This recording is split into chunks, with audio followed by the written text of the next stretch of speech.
E non so se John Milsom ha chiesto di collegare con la chiamata Zoom. Sì, gli ho mandato anche il link. Ecco, mi sta scrivendo.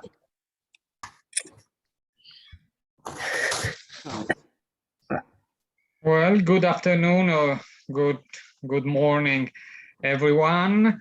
The second day, second session, as we would like to use all our time available for presentation and discussion.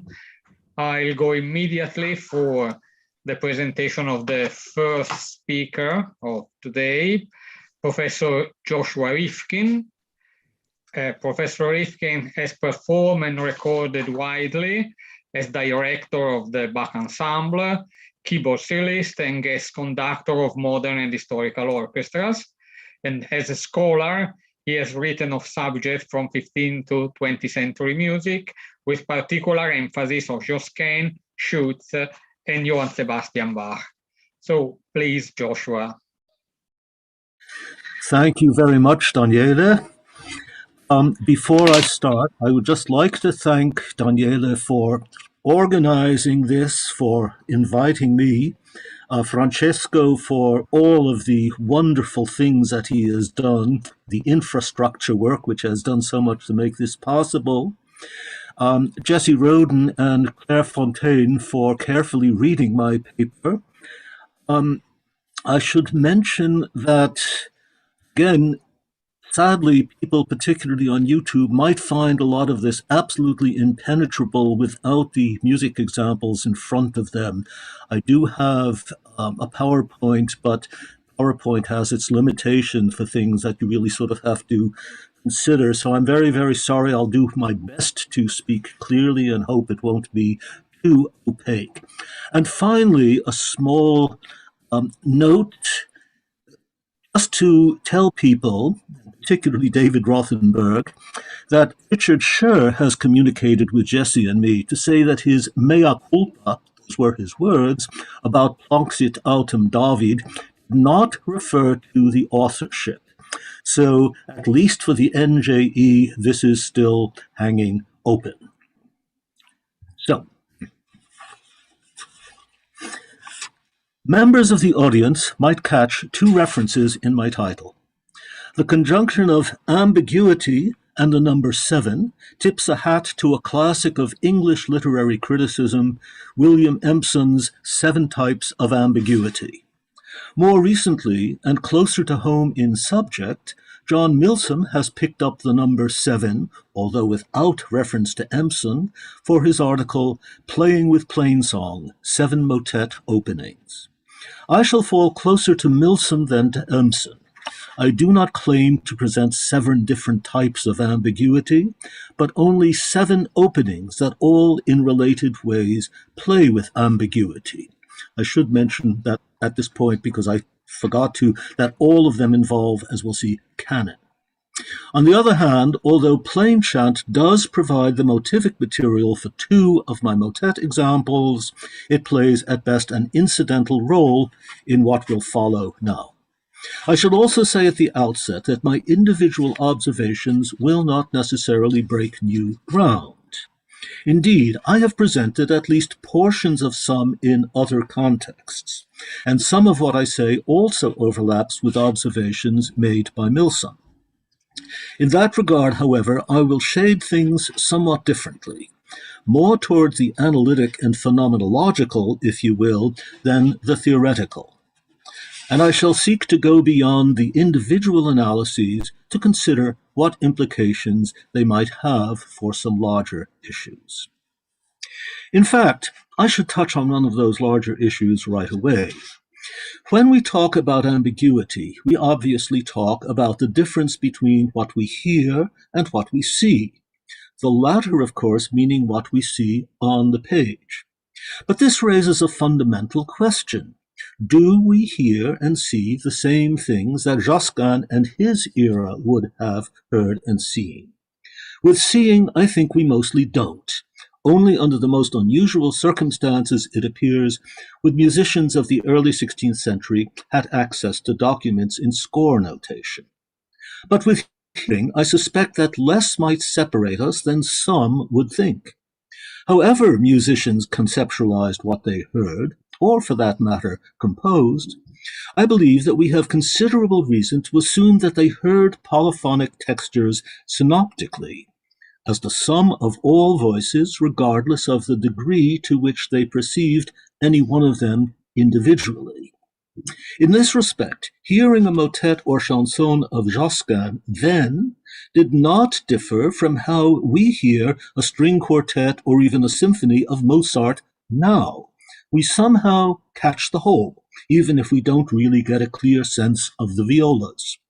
Indeed, I think we even have evidence to show that musicians in Josquin's day heard polyphonic textures with much the same sense of outer voice priority as we do in ours.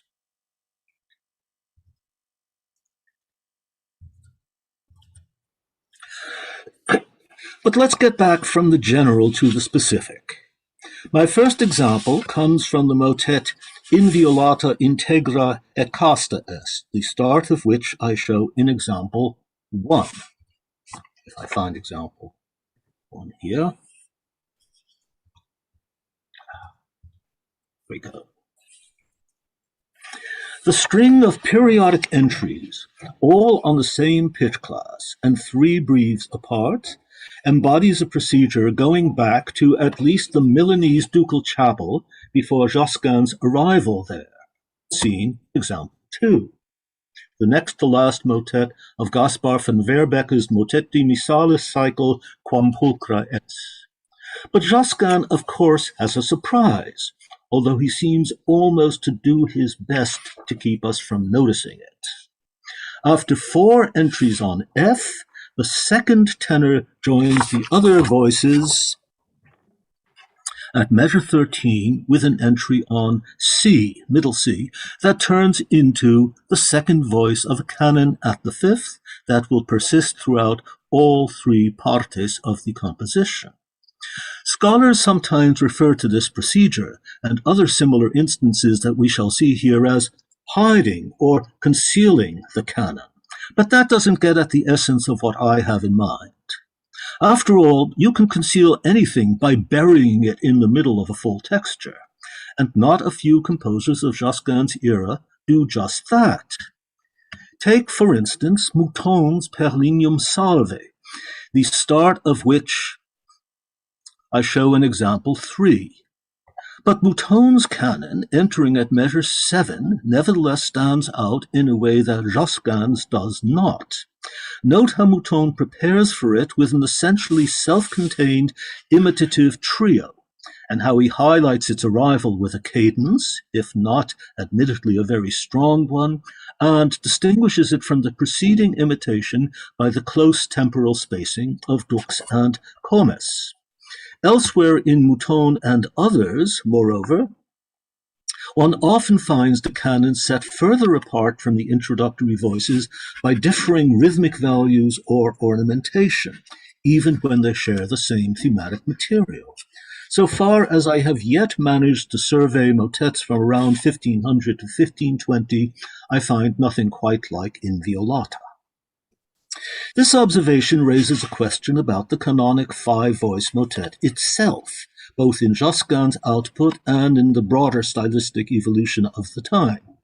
The relatively few 5-voice motets transmitted by 1505 or so include even fewer still with canonic cantus firmus, and virtually all of these, at least on a quick survey, differ from Inviolata in significant ways. In most instances, as in, say, Compares Quis Numerare Queat, the opening of which I reproduce in example 4, the canon functions as an expansion of the traditional tenor cantus firmus, texturally and textually distinct from the other voices. In Josquin's own Homo quidam feci te nomanium, certain in precise date, but surely before Inviolata, the textual distinction has gone, and some measure of the textural distinction has as well. As we see from example 5, all 5 voices have the same text, and the canonic cantus firmus enters after some imitative play in the other voices on the same initial motive. No less than with Inviolata, the opening remains harmonically static. But given its brevity, only two statements of the same three-breathe duo, it very perceptibly functions as an introduction. And not only that, the canon differs from its precursors in its rhythmicization of the underlying chant melody. Josquin did not have to do it this way. As example 6 suggests, he could just as easily have prefaced the cantus firmus with its identical self and even maintained the harmonic pattern through the first notes of the canonic voice. But such an idea, it would seem, had not yet occurred to him. This focuses our attention on the idea itself, preceding the canon, or for that matter, the cantus firmus, with identical imitative statements of the same initial motive. Scholarly discourse commonly refers to such a procedure as pre-imitation. As we have seen with Josquin and Mouton, however, the term can cover a variety of phenomena.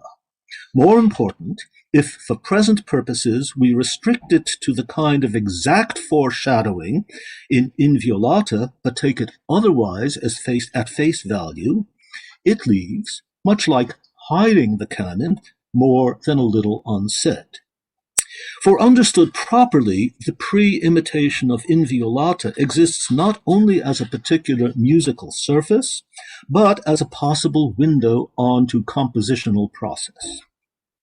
In principle, the motet could have begun with the first tenor of measure 10. Josquin could, and very possibly would, have in effect tacked on the three preceding voices backwards. This kind of trick has a considerable history before Inviolata. Take, for example, Alexander Agricola's Virelais à la Mignonne de Fortune, the opening of which I show in example 7. If we simply hear the contra and tenor as a pre-imitation of the superius, we overlook that the contra, for all that it seems to initiate events, would in fact have come last in the process of composition.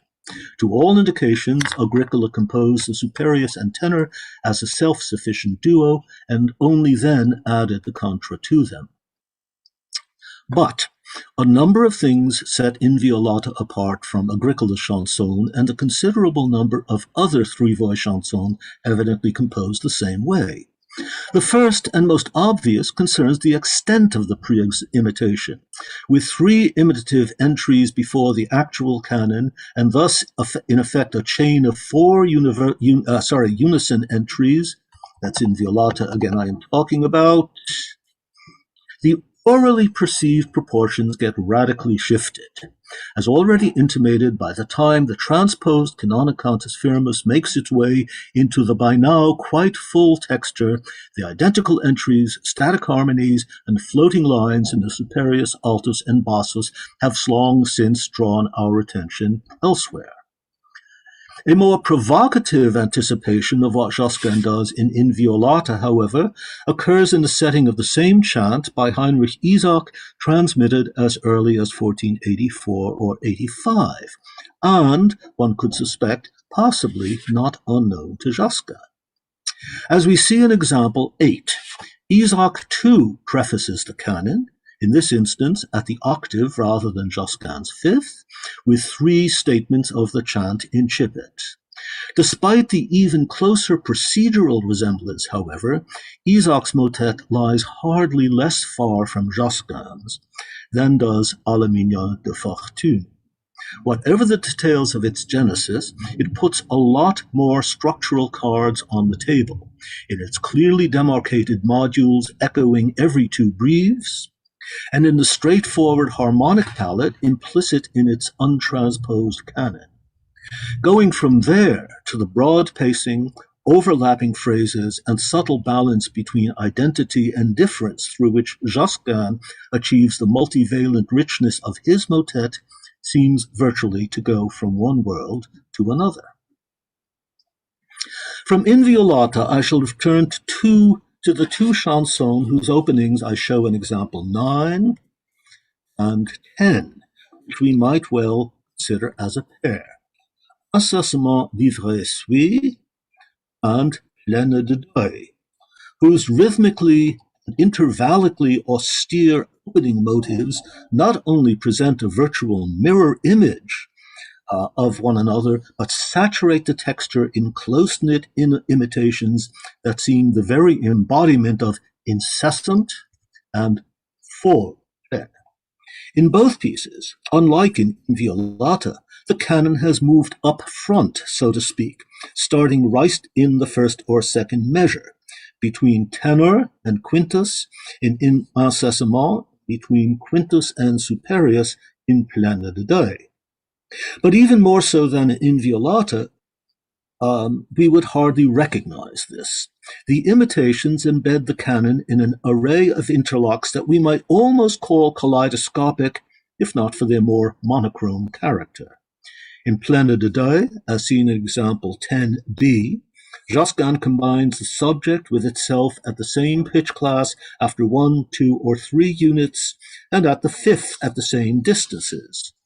In Incessamment, as shown example 9b, he does so at the same pitch class after 1 and 2 units, and at the fifth after 2 units. Now, I won't pretend, given the subjects themselves, that these interlocks would have faced Josquin with the greatest challenge. But the point here lies not so much in combinatorial virtuosity, but in the way the interlocks obscure, at least to the ear, any hierarchical distinction among the entries, and thus any way of differentiating between filler and substance, free voices and canon. Indeed, although registral prominence and a sharply reduced amount of motivic noise in the other voices does bring the canon more to the foreground in Pleine de Deuil from measure 30 onwards, the canon of Incessamment never fully reveals itself, as we see in examples 9c and 9d. At measures 27 to 33 and their repetition a little bit later, it undergirds a very audible repetition in the superius, but itself remains in the background by virtue of its registral position, motivic neutrality, and the fact that its transposition scheme means that it doesn't repeat at the same pitch, while the superius does. This last instance in particular prompts us to consider a question about the canon in these songs. We conventionally speak of such canons as the framework of a composition. But insofar as framework, just as conventionally, implies something erected before the rest of the artifice, we must wonder. At the very start of these songs, did Josquin really already have the canons in place and just fortunately managed to enrich them with further entries in the interstices? In Incessamment, we can certainly imagine him to have inserted the bassus at the start, much as Agricola did with the contra of Alla Mignone. But what about the further intercalated entries in the superius contra and again in the bassus? And looking ahead, when we consider the superius repetitions at measures 27 to 33, a lucky break? I suspect that we might better think of the canon not as something fully set before Josquin turned to the more local job of composing, but as a pre-compositional assumption, an obligo, so to speak, that functioned as a constraint on the working out of the polyphonic complex, but whose actual details only got defined in conjunction with the other voices. We shall see more evidence of this in 2 songs that we still have to consider. But before coming to them, I'd like to take a look at a third piece with the same type of subject, the funeral motet De Profundis, which sits somewhere, if you will, between these 2 songs and Inviolata, although it exceeds all 3 in deceptive intricacy. Sorry, that was the wrong piece. Here we go. Example 11 shows the opening measures. As first heard, the beginning presents a series of unevenly spaced motivic entries going successively at the octave or unison from superius to bassus secundus, tenor, and bassus primus.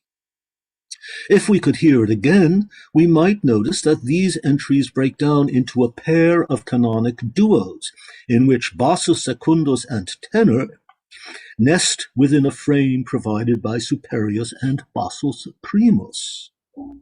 But we would find it hard to tell that these framing voices in turn form the first two strands of a three-voice canon that underlies the entire motet.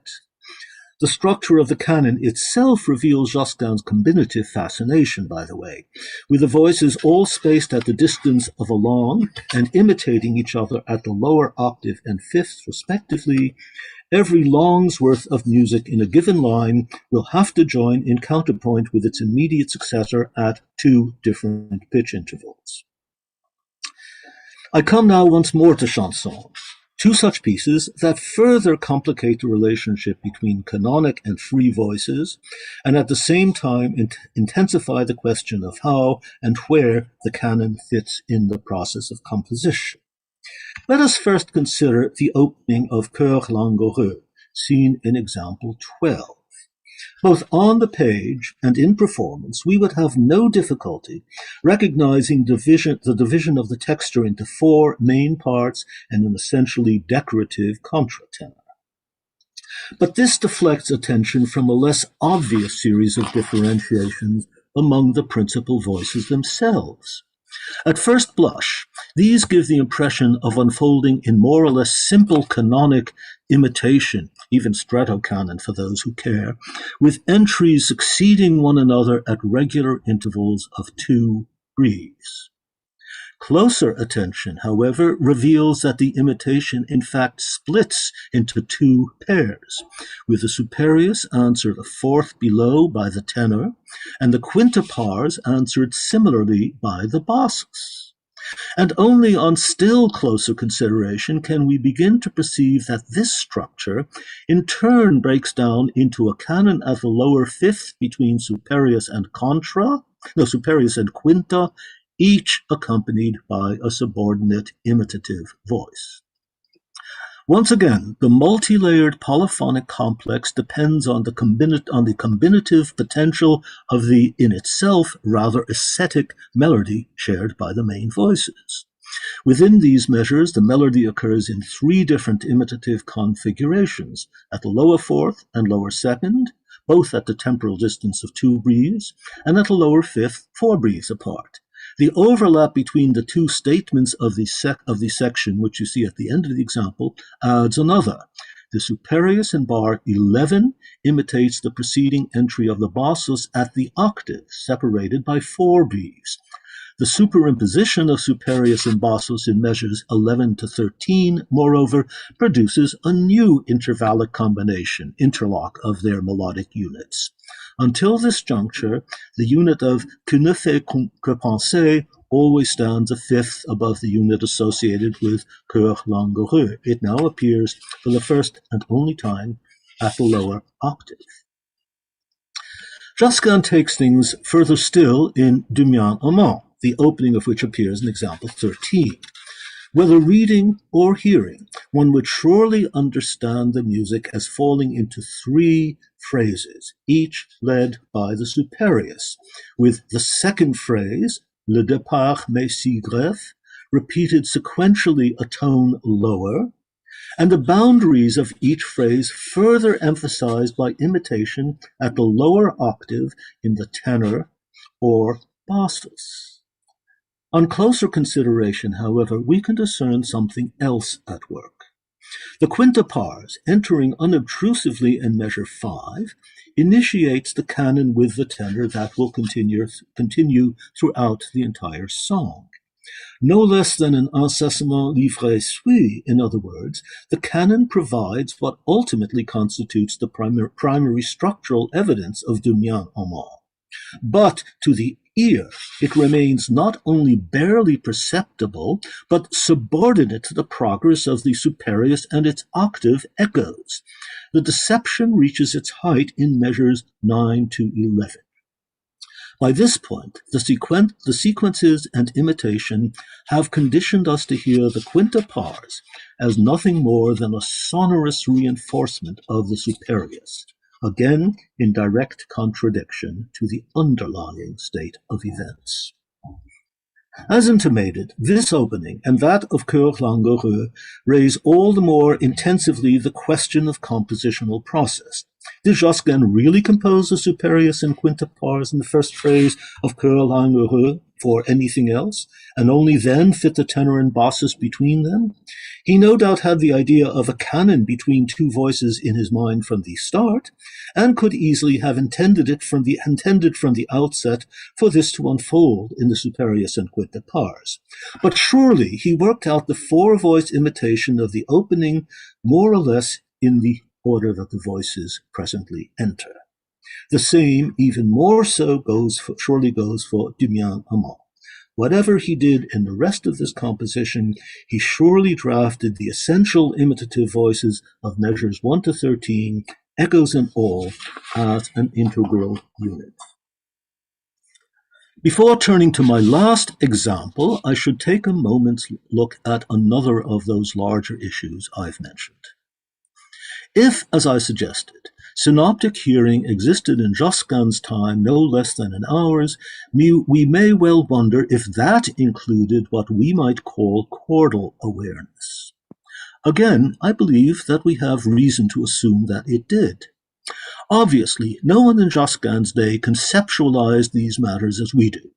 But however they understood what they heard, or for that matter composed, I believe we have considerable reason to think that they took in polyphonic textures as a whole, or, to put it more bluntly, harmonically, as the sum of all voices moving from vertical sonority to vertical sonority. Needless to say, that motion did not always correspond to the particular set of chord progressions standard in common practice tonality, and, as generations of enlightened musicologists have already told us, would ultimately resist meaningful analysis in terms of either root progressions or functional succession. But we might want to guard against throwing the baby out with the bathwater. Take, for instance, the start of Ockeghen's Intemerata Dei, seen in example 14. Looking closely at the score, we can notice the tenor in measures 3 and 4, repeating the altus of measures 1 to 2 an octave lower, and even read the superius in 3 to 4, moving in tenths with the tenor, as a varied restatement of its counterpoint to the contratenor first two measures. Since the tenor does not seem to have a pre-existent model, we cannot call the contra or the superius in measures 1 to 2 pre-imitation. The music here does not belie what our ears tell us. But what our ears tell us doesn't remain limited to these three highest voices. And when the lowest voices join them, we hear all five voices together as an elaborated repeat of the first two measures, a restatement characterized less in linear terms than by a progression of what we would call E minor to D minor on the second beat of the second measure. Even if he would never have conceived of such a description, Ockeghem surely felt it the same way, and so would contemporaries encountering Intemerata.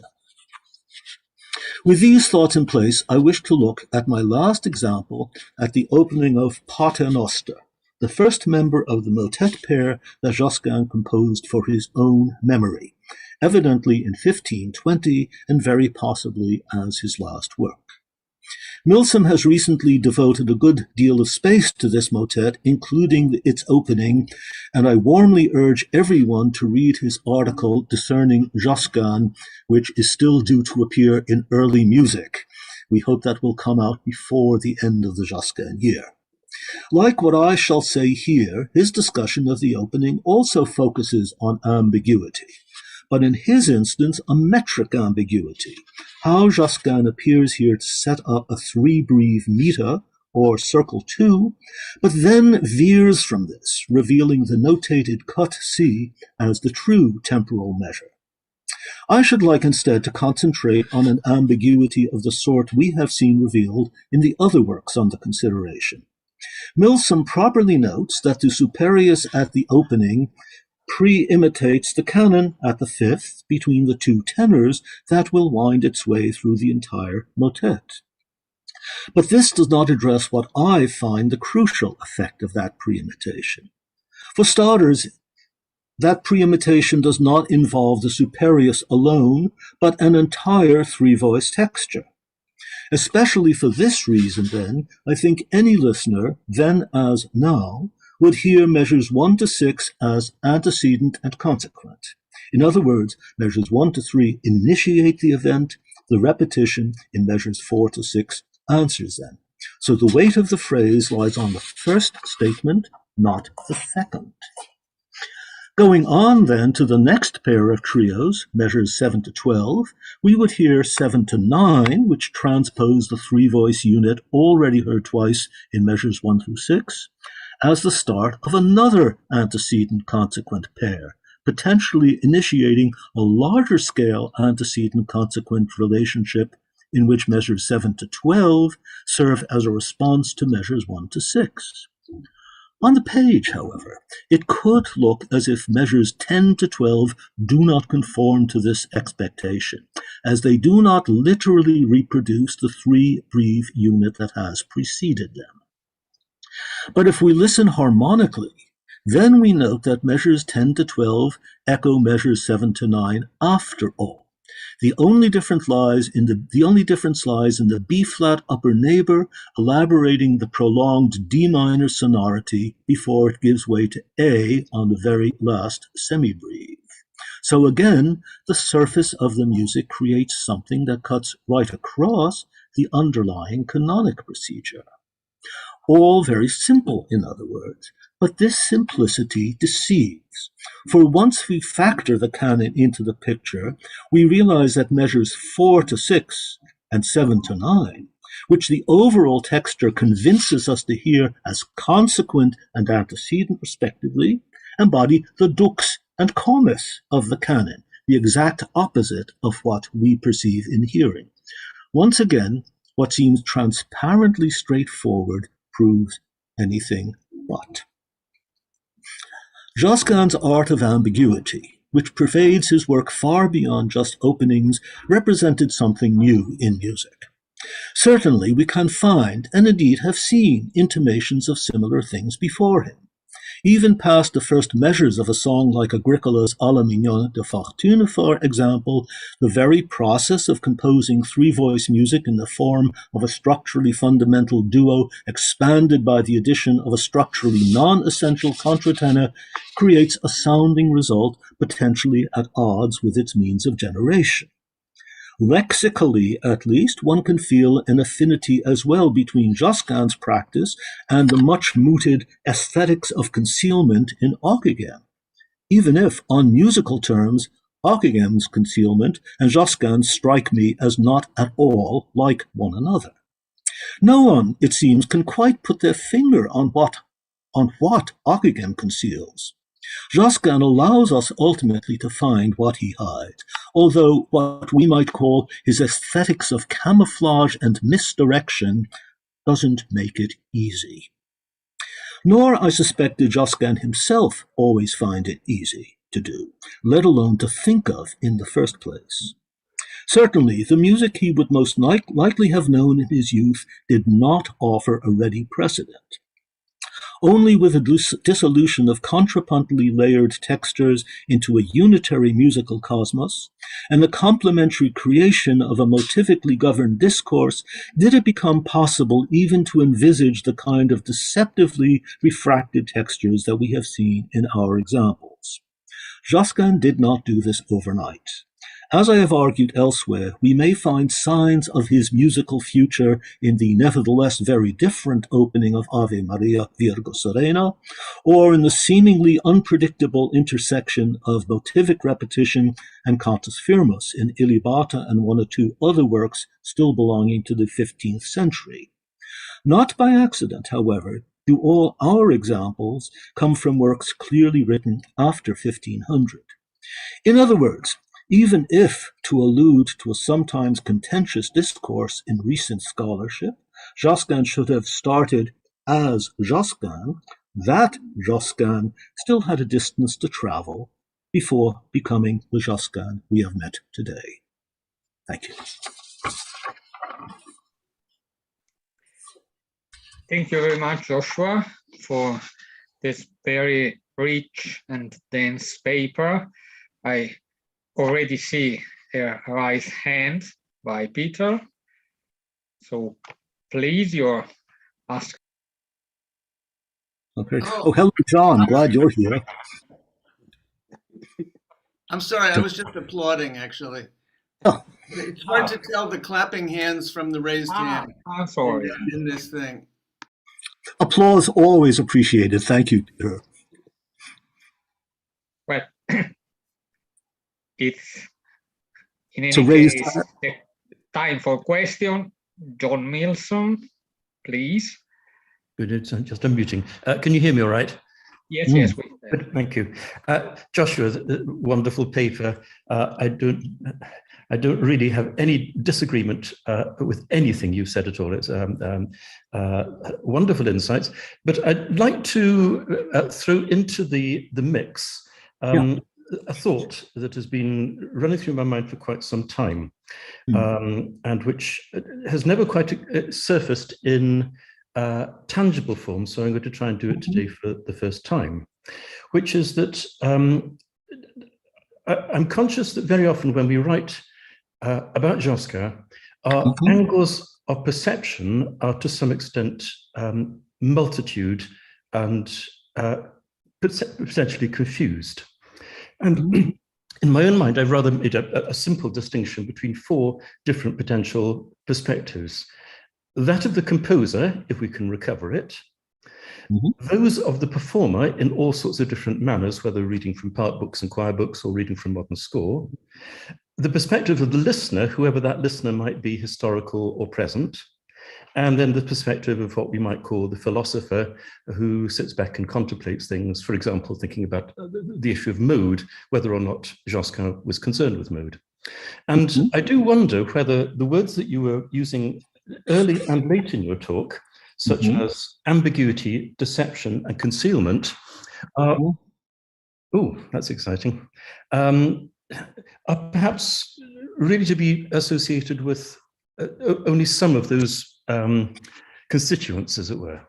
And I'm thinking, if I can just finish it briefly, I was thinking if we were to take Inviolata and, sorry, I've got to press got it here, Inviolata, and think of two different perspectives. Here are two. I could take a part book, a 16th century part book that has the tenor that's singing the canonic dux, and surrounded by four other singers, sing that part and experience a great deal about the compositional process simply by the fact that I can see basically what's happened. At the other extreme, I might take the Duchess from Il Cortegiano and consider myself sitting there surrounded by beautiful sounds and impressed because I know it's by Josquin des Prés, and have coming through my mind all sorts of ideas of the Virgin Mary's flowing robes as represented in 16th century pictures, and basically experience it as some sort of musical expression of beauty. And also, to some extent, of devotion. Now, those two angles are actually very difficult to reconcile with one another. And I think that when we write about 16th century polyphony, very often what we end up is something which is a little bit skew-whiff. We're actually coming at things from many different points of view. And I wonder whether you could just ponder that and tell me a bit about where your own current perspective is. Sure. Well, first of all, John, it is very gratifying to me that I can ever prompt some further thoughts from you and some new ideas. It's a great honor. I do see the distinctions that you draw, but to me they're less hard and fast. I sort of see them as basically flowing into one another and ultimately inseparable. Let's take the composer. Is Josquin consciously thinking of ambiguity? We have no idea. But he certainly is playing with something of what the ultimate effect will be. You know, when I'm donning my 20th century analog hat, I always refer to the canon at the first movement of the Webern Symphony, which is a beautiful double canon, and none of us hear as a canon. And that's exactly the kind, if you want to, but I have a whole article on this, so I won't go into that. But if you want to find analogs, there you have them. Now, so the composer builds a lot of this into the music. Performers can get quite a bit of it, as in your singers in Inviolata, but by no means all. And the same with the listener, obviously, and the analyst on the page. In other words, I think that for me at least, they all amount to more or less the same thing. And of course, we can also, as we perceive it, as we feel it, relate it more to, as you say, images of the Virgin Mary, etc. When I speak of ambiguity, by the way, I don't necessarily mean that we're analyzing as we hear. We get this impression, we take something in, and it's of sublime indifference to us in a way, how it was made, what makes it that. But obviously, at least the analyst side of me is curious about how it got there and why it does work that way. Does that answer at least some of your concerns, John? It certainly does, but I think we should throw this open to the collected company at this stage. Thank you.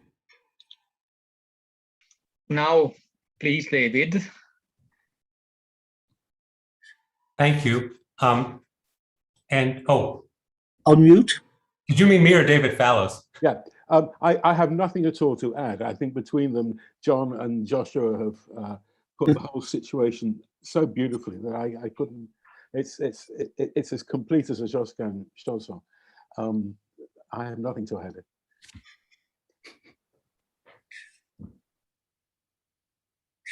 Well, listen, David Rothenberg, was it your hand? David, you raised your hand, virtual hand. So please. Yes. I'm happy to ask a question. Thank you, Joshua, for this paper. It was wonderful, and I was able to follow everything you said very clearly on these examples. So thank you for giving the handout, although it was clear on the slides too. My question is a very general one. When I hear a term like, one hears, we hear, they hear, and the big thing I'm thinking of is when I sing this music, I hear it, which is presumably how many people in Josquin's time would have heard it. I hear it very differently when I'm singing from a score versus when I sing from original choir books or part books. When I sing from a choir book, I hear it much more horizontally because I'm following my own line. And so I just wonder I don't even really have a specific question. I guess it's a comment, but I wonder if that makes you have any thoughts about claims about how one might have heard or how one does hear. Well, it's a good question, and obviously I don't have eyewitness testimony from them. I think many of us in different performance situations, both with part books, with scores, with this or with that, will perceive the music in different ways. But again, they're related ways, and my point is that all of that is partial. And so ultimately, I suppose, and this also gets back to John's point, I suppose I am concerned most, and maybe this is anachronistic, with the composer and the auditor and the listener. Those of us out in the congregation who hear these motets being sung. In a modern symphony orchestra, the players know a lot of what's happening, but they don't know. Really, they don't know all of it. They can't. So it's between Brahms, who composed the C minor symphony, and us, who are hearing it in the audience. Not even the conductor knows everything. And I think that may be an anachronistic concern, but I don't think it's an irrelevant one, obviously. And where I draw parallels between our hearing and their hearing is this at least taking in the whole and having some sense of the whole as an outline, which I think is present, if not absolutely the same, in whether one is performing, reading from the choir book, reading from part book, etc.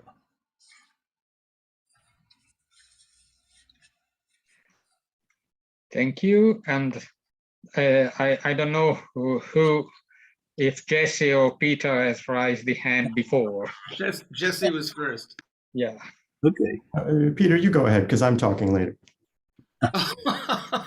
You want to pack your talking in as close as possible? So I feel this talk, Joshua, has revealed my status as an outsider to this group because I'm really a music theorist, and I don't have a problem with the distinction between what we see and what we hear. And I think that ultimately we can learn to hear. In fact, what really got me into music theory was, oh my God, that's so amazing. And then I always hear it, like in the Nuper Rosarum Flores, there are things that I never heard, and I was taught to hear them. But I want to draw attention to the, if not the elephant in the room, the mouse in the room, which is improvisation. I think you don't give enough credit to the ability of these people to improvise. For instance, the De Profundis example, where you say, okay, there's this canon, it's first at the octave below and then at the fifth above, but that's a absolutely standard pattern. It's periodic entries with imitation, invertible counterpoint at the 12th. And Zarlino shows an example of that where he says, look, people could improvise this, and they could improvise without a soggetto, which you see what that, it's the same thing. It's the fantasy thing where somebody starts and then makes a continuation that will be invertible at the 12th. It's absolutely not rocket science. So some of these things have names and are not that complicated. Well, two things. First of all, I don't see it as a problem. I don't see a distinction between the sounding surface and the structural underpinnings as a problem. Quite the contrary. To me, it's a source of richness, and it makes the music much more interesting. It's one of the things that makes, just as in the examples you showed yesterday, that makes Josquin a really more interesting composer than most other composers of the period. There, I've said it. But the other point you raise about improvisation, actually, I'm curious about something, and you know this much, much more than I do, although in the last year or two I was catching up on some of your very, very illuminating articles on it. But here's a question. What's the earliest theoretical testimony, not for improvisation, but improvisation that is motivically controlled, such as you just described in Zarlino?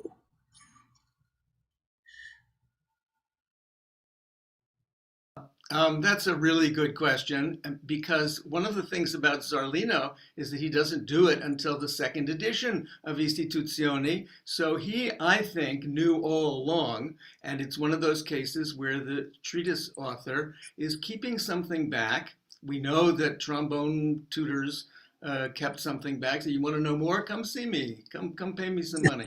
So I think that it definitely, I'm sure it predates Zarlino.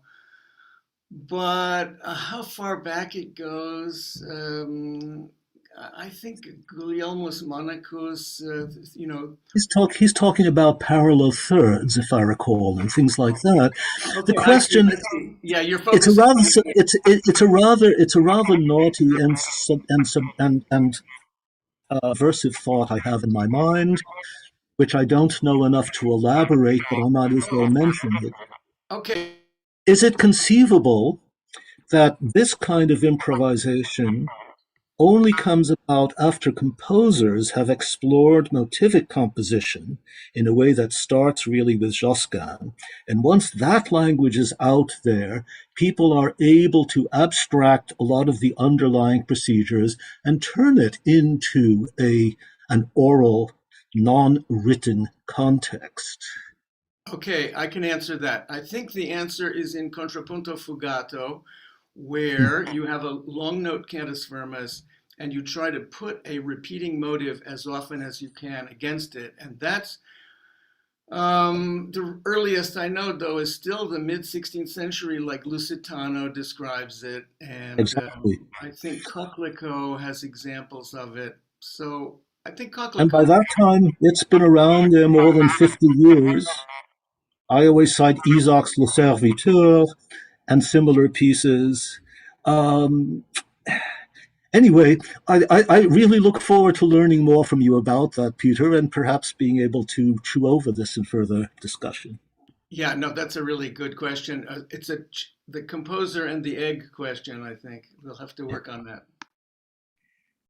Jesse? Well, I don't want to take too much time, but thanks so much, Joshua. This is wonderful. And of course, we've already chatted about it. So just two quick points. One, which you already alluded to, this question of when these kick emerge. and noting the relative dearth of canons, strict canons in the earliest transmitted music, which is itself kind of interesting. But I pointed probably over email to a passage in the Sanctus of the Missa Domine Sexti Toni, a piece that we now think must date probably from maybe the late 1480s, where there is indeed a strict canon, and where, I know, David, it's not certain, but I too, I'm not certain either, but hesitate to accept that, but increasingly it seems inescapable. But in any case, where the Sanctus, there's a canon in the inner voices with again this kind of play, not certainly worked out to the same extent, but just sort of thinking about where it comes from in his own output, even going all the way back to In Mus to Be Sky. There's like little flashes of the song. Yes. Only the song. There are flashes of this sort of thing, and then separately, just an observation, a kind of historiographical observation, riffing a little bit on what you've said and what John was asking about. It almost seems as though in the last, and I'll talk more about this, in the last few decades, there's been a real sort of uncovering of the technical sort of architectural procedures that Josquin uses. We're sort of defining what before that point was really a bit of an inchoate sort of oral sense of the totality of these pieces. And now what you're giving us, and you too, John, and others, I think very nicely, is a way to come back to what's heard on the basis, though, and in conversation with these more precisely defined technical procedures. I amend to all of that. Thank you, Jesse. Well, thank you. The discussion is very interesting and very fruitful, but I am afraid we have to move on to the second speaker of today, who is Antonio Chemotti. Where is she? Is he?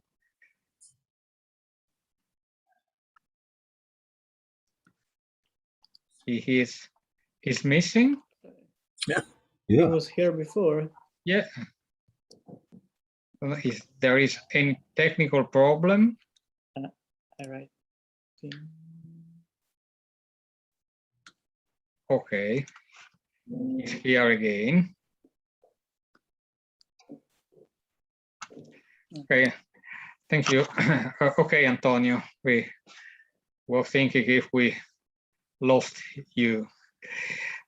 In fact, I lost connection. I don't know what happens first time that happens in this apartment. Okay. But sorry. Okay. Hope it doesn't happen during your presentation. Yes, in case that happens again, just let me know, because I just switched on my portable router and might go better. I mean, just block me if the connection is not good. Thanks. Okay. So Antonio Chemotti studied at the Faculty of Musicology at University of Pavia, which is the same thing at our department. We have just changed the name. And then from 2013 to 2016, he was in Munich, where he did his PhD with a dissertation that examined polyphonic music for the liturgy of the dead. Then from 2026 to 2029, he was a postural researcher in the HERA project Sound Memories, working on the musical culture of 16th century Silesia. And in the last academic year, he was Andrew Mellon Fellow at Villa I Tatti, the Harvard University Center for Italian Renaissance Studies in Florence, investigating the relationship between music and emotion in liturgical celebration pro mortuis in post-Tridentine Italy. And he is based at the Institute of Arts at the Polish Academy of Science in Warsaw for now. Thank you very much, Antonio, and please. Great, thanks. So I hope the connection remains stable now. I will just share my screen. You see the mountains now, am I right? Great. Yes. Now you should also see my presentation, and now you see my presentation. So please just let me know if there's some bad connection I can change. Well, first of all, thanks, Daniele, for the kind introduction, and many thanks to you and Francesco for organizing such an amazing conference. I'm really truly delighted to be here, albeit digitally. Before beginning, I'd like to apologize with you because the actual content of my paper is slightly different from what I announced in the abstract. I do focus on rests in Josquin's music, but as I will explain, it turned out not to be useful to restrict the analysis only to those rests that appear to us as having a straightforward expressive function. So as it often happens, initial research ideas do not really match what we find while doing the actual research. And I'd also like to thank Jesse Rodin for showing me some interesting examples of rests that I had missed in my survey. So let's kick off. During the research I've been conducting on the relation between music and emotion in the Liturgy for the Dead, I became fascinated with silence and rests. A number of 17th century accounts of solemn exequies explicitly mention rests as contributing to the emotional climate of the celebration. At the exequies held for Margaret of Austria in 1611, for instance, the polyphonic responsories were sung, and I'm quoting, in 3 choirs with a grand sonorousness and ensemble of voices, and with such tranquil rests that they stirred devotion and sorrow, end of quote. Although this and other references like this one appear in highly stylized texts, they do reveal what I consider an important facet of early modern music that has not received enough attention yet. It was 1997 when Ludwig Fincher noted that, and I'm quoting, die Poetik und Geschichte der Pause sind 2 Kapitel Musikwissenschaft, die erst noch zu schreiben wären, end of quote. Almost 25 years later, the situation has not changed much, especially with regard to late medieval and early modern polyphonic music. There are several contributions on rests and silence in Viennese classicism and 20th century music, also because of iconic pieces that bring silence to the fore, thus stimulating the research on the topic, both from a compositional and a aesthetic point of view. Instead, the research on earlier repertories, and especially on early modern polyphony, has been slumbering. Rests are addressed in contributions dealing with musical pyrography and notation, and they feature also in discussions of mensuration because, as you all know, they can function as signs, as mensural signs. The way rests are used in composition, instead, has attracted little attention. We do not find discussions of rests as detailed as those we can read on, say, counterpoint, tone organization, dissonance treatment, intertextuality, and so on. Well, this state of things motivated me to devote some of my research to rests, and I became particularly interested in those that appear simultaneously in each part, thus interrupting the polyphonic flow. Just to make clear what I'm talking about, you see an example of what I call simultaneous rests on the slide from a motet by Cipriano de Rore. You see that for the duration of a semibrief, all the 4 voices are silent just after the text et mortui sunt, that is, and they are dead. Although modern musicology rightfully tried to differentiate between rests and silence and music, well, the MGG has 2 different articles on these concepts, early theorists regarded the 2 as being related to a certain extent and discuss rests as a sort of written silence. Tinctoris speaks of taciturnitatis signum. I believe that the textual status of rests is of primary importance. Moments of silence of different duration occur in performance for a variety of reasons, physiological reasons, interpretative, and so on, also when they are not written in the score. But the simultaneous rests that I will discuss today have both a performative and a textual status. They are explicitly written down, and in most cases, we can argue that they were planned by the composer. Since in polyphonic writing, simultaneous rests could be easily avoided, and they were in fact mostly avoided, their exceptional use is worth investigating.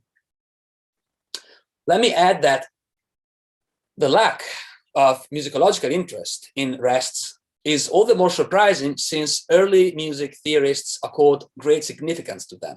Let's consider, for instance, what Gaffurio writes of rests in the Pratica Musicae, and I'm quoting, "The rest, which Greeks call quies, is a sign which indicates a planned cessation of singing, that is, it tells the singers to stop singing.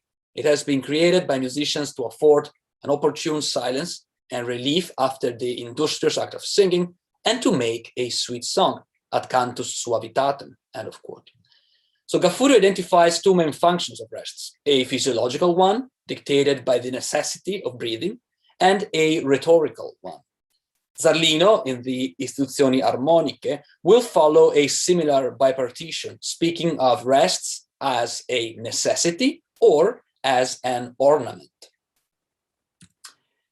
A similar distinction is present also in Dresla's Praecepta Musicae Poeticae, compiled in the 1560s. After listing different practical functions of rests, such as breathing, text underlay, dissonance treatment, and so on, Dressler adds that, and I'm quoting, "rests are also inserted for the sake of elegance and sweetness," suavitas again. It is telling that both Gaffurio and Dressler discuss rests in terms of sweetness, the chief quality of musical beauty we tend to associate with sound rather than silence. Dressler is particularly interesting for our discussion today because he's the first theorist I am aware of to speak explicitly of the rhetorical function of simultaneous rests, adding that, and I'm quoting, "often all the voices are silent on account of emphasis and the meaning of the words," end of quote. Note that Dressler is not too specific in identifying the meaning of such simultaneous rests, and he does not relate them to precise textual passages, as later theorists will do. As a matter of fact, the semantics of simultaneous rests are addressed more in detail in the corpus of treatises connected to the so-called 17th century Figurenlehre. The connection between rhetorical figures and simultaneous rests is made already by Joachim Baumeister, the first music theorist to attempt a codification of the Figurenlehre. Baumeister discussed an expressive use of rests termed aposiopesis, defined as a complete silence in all voices indicated through a certain sign.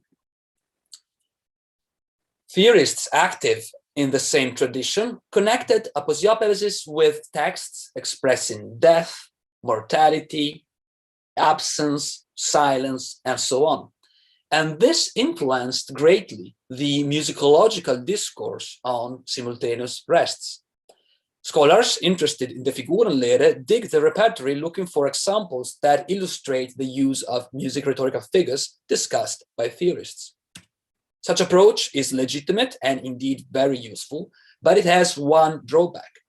By focusing on expressive rests that are associated to specific meanings, we might end up finding only what we are looking for, giving the impression that simultaneous rests were semantically univocal. Marianne Betts' otherwise very useful article, Das Stumme in der Musik, for instance, reviews several examples of simultaneous rests before Bach and highlights that they are all connected to sorrow and grief. This is very interesting indeed, but I believe it conveys a partial view on simultaneous rests and their function in polyphonic composition. Moreover, by focusing on the semantics of rests, such research neglected their technical aspects, very practical things such as when and how such rests are introduced in the polyphonic flow. So in order to obtain a more detailed perspective on this issue, I believe it is necessary to conduct a study of simultaneous rests that takes into account all their manifestations, irrespective of the textual context in which they occur, an analytical emancipation of the rest, if you like. Before assuming that specific meanings were associated to simultaneous rests, we need to develop a detailed taxonomy. By doing so, we can try to answer some very basic questions, such as, are simultaneous rests to be regarded as style markers? Can we identify genre-related conventions in their use? And is there a coherent semantics of simultaneous rests? When the organizers of Analysing Josquin asked me to contribute to this conference, I had already done some preliminary work on rests, and I had noted, for example, that simultaneous rests never occur in the sacred works by Giuseppe Zarlino, with the exception of his lessons for the office for the dead.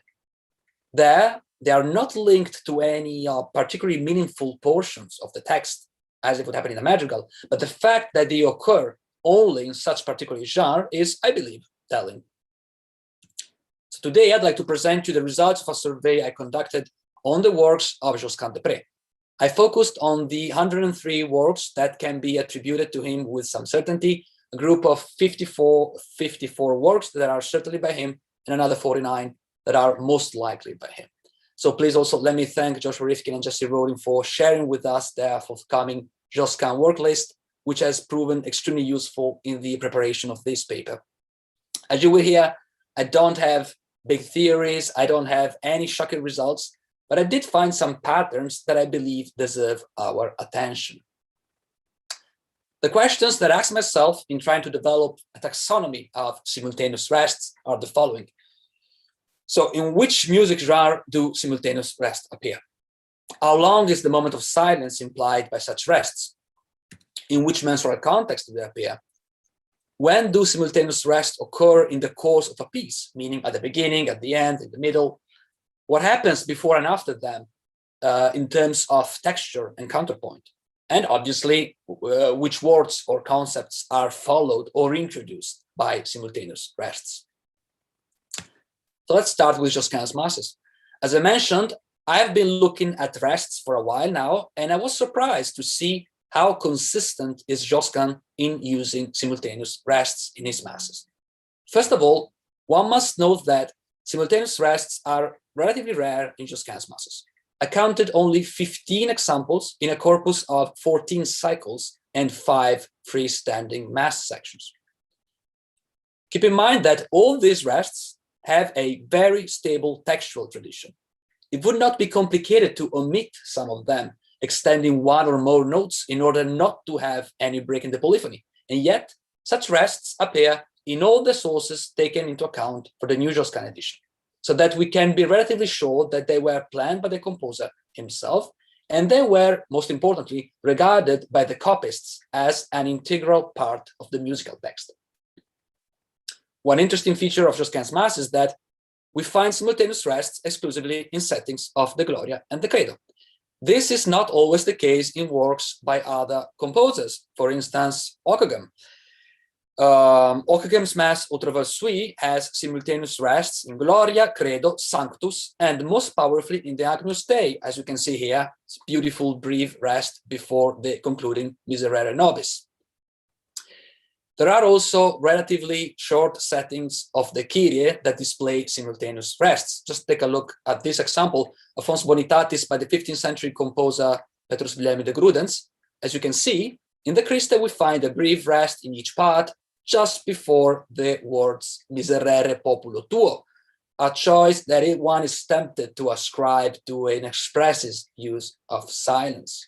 Be that as it may, not every 15th century scribe appreciated this brief rest, and it is omitted in one of the sources of this piece, showing that there could be changing attitudes towards simultaneous rests.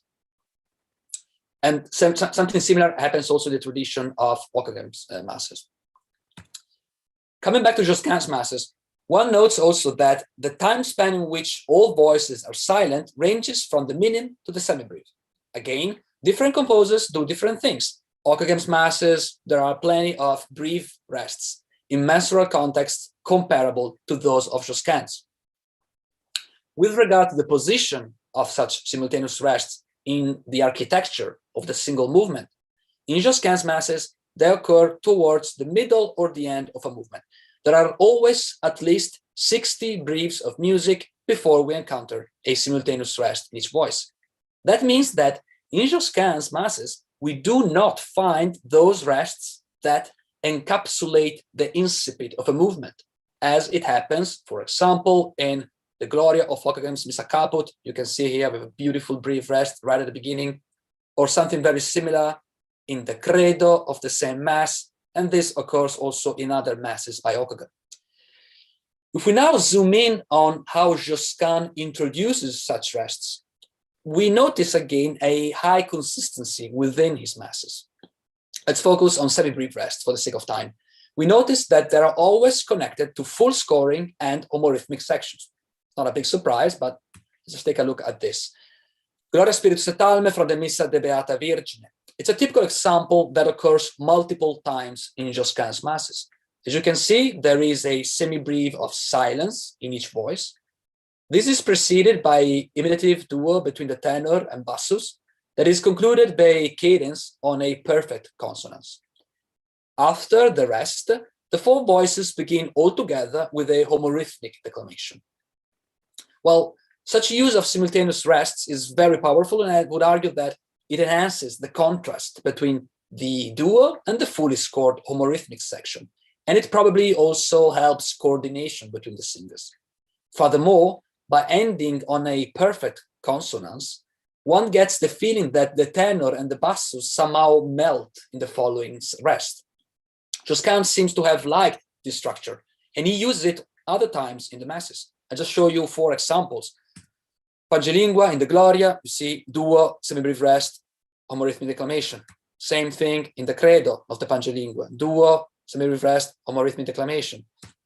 Pretty much the same thing in the Sextitoni, duo, semi-brief, homorhythmic declamation, and slightly different in the Credo Quartitoni, a duo, and, well, more or less full texture.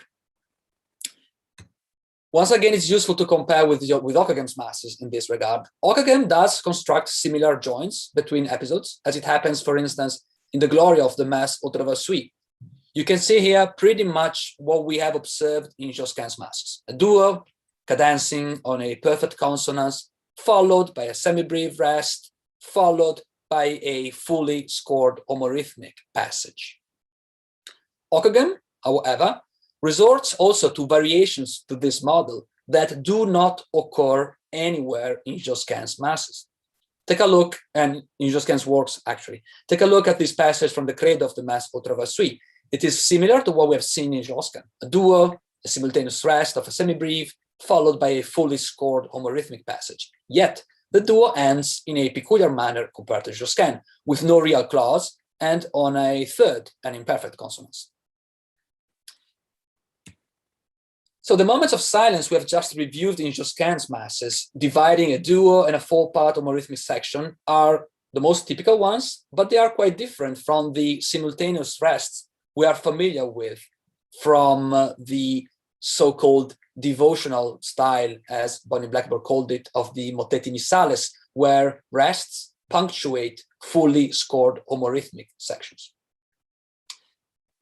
Interestingly, simultaneous rests akin to those of the devotional style occur only once in Josquin's masses, in the Credo of the Pangelingua, where a semi-brief rest follows a 4-part cadence with fermata.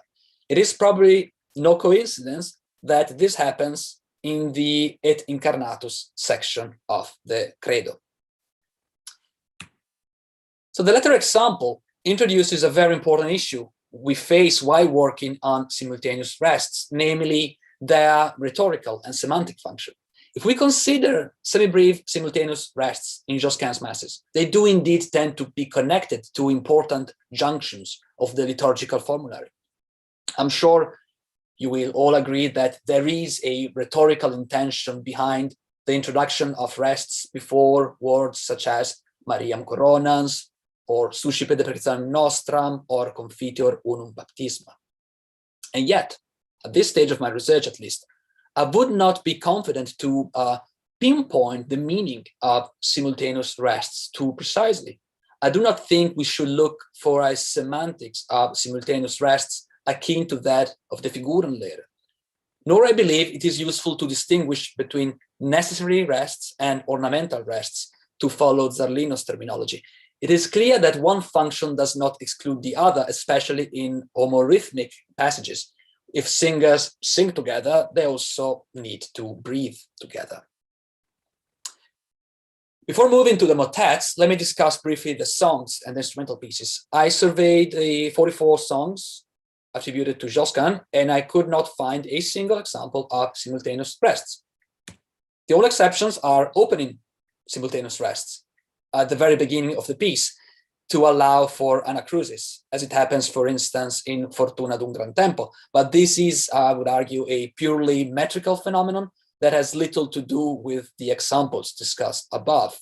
By the way, on this issue, I invite you to read Paul Kolb's newly published article, Anacrusis on Opening Rests in the Löwen Chansonnier, which cleverly discusses similar examples in the song repertory. The fact that Josquin avoids simultaneous rests in his songs acquires greater significance if one takes a look at songs by the composers, where such rests are not that rare after all. I will just show you one striking example that was brought to my attention by Anna Dalinevskaya, whom I thank. The song Quand s'aimera, attributed in the sources both to Ockeghem and Bounet. As you can see, the first verse is isolated by a beautiful semi-brief rest in each part. Finally, let's come to the motets. I'm sure you will not be surprised to hear that the majority of simultaneous rests in the corpus of Josquin's motets is concentrated in these three motets, Qui velatus, Tu solus, and Vultum tuum. These three motets were most likely composed in Milan, and they show some similarities with the above-mentioned devotional style of the motetti missales in their use of homorhythmic declamation, fermatas, and simultaneous rests. There are 15 such rests in Qui velatus, 5 in Tu solus, and 5 in Vultum tuum. These three motets alone have more simultaneous rests than all the other pieces by Josquin put together. The other motets have 1, maximum 2 simultaneous rests, lasting either a minim or a semi-brief. The one exception is Ave Maria Virgo Serena. As you all know, this motet is, features this long, brief rest. And it is unique among Josquin's works in the way it handles simultaneous rest. You see, we have this brief simultaneous rest and followed by a second simultaneous rest lasting semi-brief. To conclude, let me try to answer some of the questions I posed at the beginning of my paper. Are there genre-related conventions with regard to simultaneous rests? And I think that the examples I showed today do show that there were some conventions apparently related to genre in the use of rests. I want to underscore, nonetheless, that we should not look at simultaneous rests in isolation, but as part of a network of stylistic features. For instance, if a corpus of works tends to avoid homorhythmic writing, it is also likely that we will not find simultaneous rests, because simultaneous rests and homorhythmic writing tend to go together. I never saw a simultaneous rest followed by an imitation point, for instance. The question whether we should regard simultaneous rests as style markers is more tricky. I believe that the way rests are used by a composer should be indeed regarded as a component of that composer's style, whatever that means for early modern polyphony. And yet, I think we still know way too little of the compositional conventions regulating the use of rests. Such lack of knowledge does have some consequences on the way we look at polyphonic music, also with regard to authorship and what we consider individual styles. Let me exemplify this with a motet that has already been addressed at this conference, Planxit autem David. As you know, this piece is attributed to Josquin by Glarian. In several sources, it is transmitted anonymously, but it bears an attribution to Ninot in a table of contents of a Florentine manuscript, an attribution no one really ever took seriously. The episodes of this piece are separated by a high number of rests, something that was already noted by Helmut Osthoff on his Josquin monograph. Indeed, there are 17 simultaneous rests in Planxit autem David, more than in Qui velatus facies fuisti, which is, by the way, much longer. Not only the number of simultaneous rests, but also their use is different from the works that are securely attributed to Josquin. For instance, Planxit autem David features a very prominent rest at the very beginning of the piece, something that does not happen anywhere in Josquin's masses, motets, or songs, as I mentioned today. Following what David Rothenberg convincingly argued yesterday, we should interpret some of the stylistic features of Planck Autem David as receptions of the polyphonic requiem and lamentation tradition. Thus, we could interpret the overabundance of simultaneous rests in this piece as yet another feature that contributes to the plaintive character of Planck Autem David. Indeed, settings of lamentations do tend to fragment the text through cadences and general rests. And please remember also what I mentioned at the beginning regarding the role of rests in funeral music. Yet, I should also add that a high number of simultaneous rests, including semi-brief rests that punctuate the exordium, occur in motets by none other than Ninot, the very composer to whom Planck Autem is attributed in the Florentine manuscript. I will show you only two examples, both of which do not set particularly dramatic texts. So one is O Boni Jesu, you see here, beautiful semi-brief rest at the beginning, and the Christmas motet, Salite Noè. So what should we make of this? Are the rests of Planck Autem David there because its composer, whoever it was very much into simultaneous rests as such, as much as I am? Or are they used because Planck Autem David is a lament and rests had a grieving semantic function? Well, the answer is that I don't know. And I'm not even arguing that we should do attribution studies based on rests. As I mentioned above, also the brief rest in Ave Maria Virgo Serena is quite unusual compared to the other works by Josquin, and yet no one would doubt its attribution to Josquin, and I would not doubt it either. I would argue, however, that it would be useful to map the repertory also beyond Josquin's works to finally write those chapters on the history and poetics of rests that were pled for by Ludwig Fincher many years ago. And I thank you very much for your attention. Thank you very much, Antonio. Thank you very much. It was a fascinating insights into a new topic. And surely there are questions. The first is by Marco, and then Joshua. No, I was just clapping my hands. Sorry, because I really enjoyed this. Can't distinguish the two functions of the hand. So I think Peter's hand was up before mine. Okay, and Peter, where is it? Yes. Sorry, I was just applauding again. Sorry. You too. Can't stop. Okay. Well, I too was sorry. Yeah.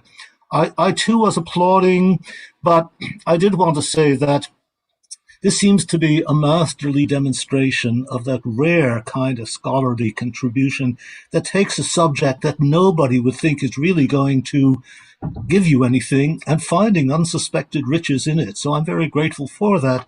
I think a couple of people have taken seriously the possibility of Ninot as the composer of Planck Autem David, and certainly I think you bring us back to that notion and that possibility. But certainly it makes us think about a lot, so I just want to thank you and congratulate you for that.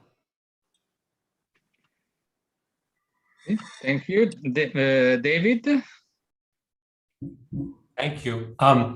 Antonio, thank you for that paper. That was really wonderful. And I was wondering when Planck Autem David was going to come in, and I'm glad to see that it did at the end. I kept it for the end. It wasn't at the beginning first, but then I thought, let's keep it for it. Well, it was fascinating to see those works by Ninot that have simultaneous rests. When you showed them, and I'm glad you did, it was also clear that they were declamatory, which, when you have a piece that's focusing on a declamatory texture, it's obvious that you might have more of these. I mean, in Josquin, you said you see it in Tu Solus, which is a very declamatory piece. So, yeah, I guess I just wonder if you have anything to say about that. And I have a second little question, which I'll ask now, and then I'll just let you answer both. At the beginning, you showed an account from Madrid 1611 about the obsequies for Margaret of Austria. Was there a different Margaret of Austria, or was this about the one who died in 1530? No, it's a different micro posture.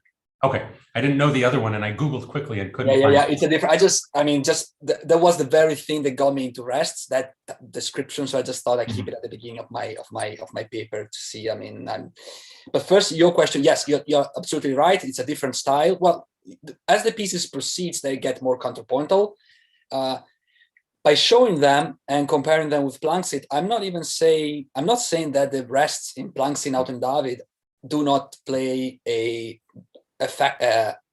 emotion function. In fact, I think they do, and that's how I got into rests because of my work on penitential music. Let's say, what I wanted to say by doing this comparison is that I need to look at much more music, because rests, they're just silence, and they can mean a lot of different things. It's too easy to take the 17th century figure and layer and say, they mean dead, but it's also too easy to say they don't mean anything.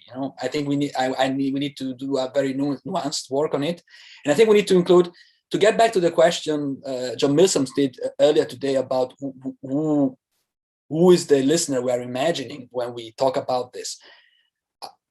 The work I'm doing now is trying to combine the analytical work I've done on the repertory for the dead with actual accounts by listeners. And I collected a lot of those, especially from the late 16th century. And many of those listeners were really struck by the rests. They mention it. They say the rests were so. So that's what really got me thinking. Maybe rests are more important, because rests is something anyone can hear, while a counterpoint at the 12th. But a rest is something very present, even a average listener can pick up. And I believe musicians might have known that, and I wonder. So I'm just very interested in see what they can do, what different kind of meanings can they play, if they play a meaning at all, or also I'm interested in their practical functions, breathing, as you said, the declamatory style. It's just there. Thanks. Thank you. And Jesse? Thanks so much, Antonio. It's really great, just to echo what others have said, really great stuff. I can't help but be struck by the Breve Rest and Ave Maria, that it's the only one. And again, it to the extent that we want to see the piece as being Milanese, it does connect with that sort of lower style that's shot through not just Josquin's Milanese music, but those Libroni in general. With Ave Maria in particular, maybe it has something to do with the the generally larger note values that are used in that piece.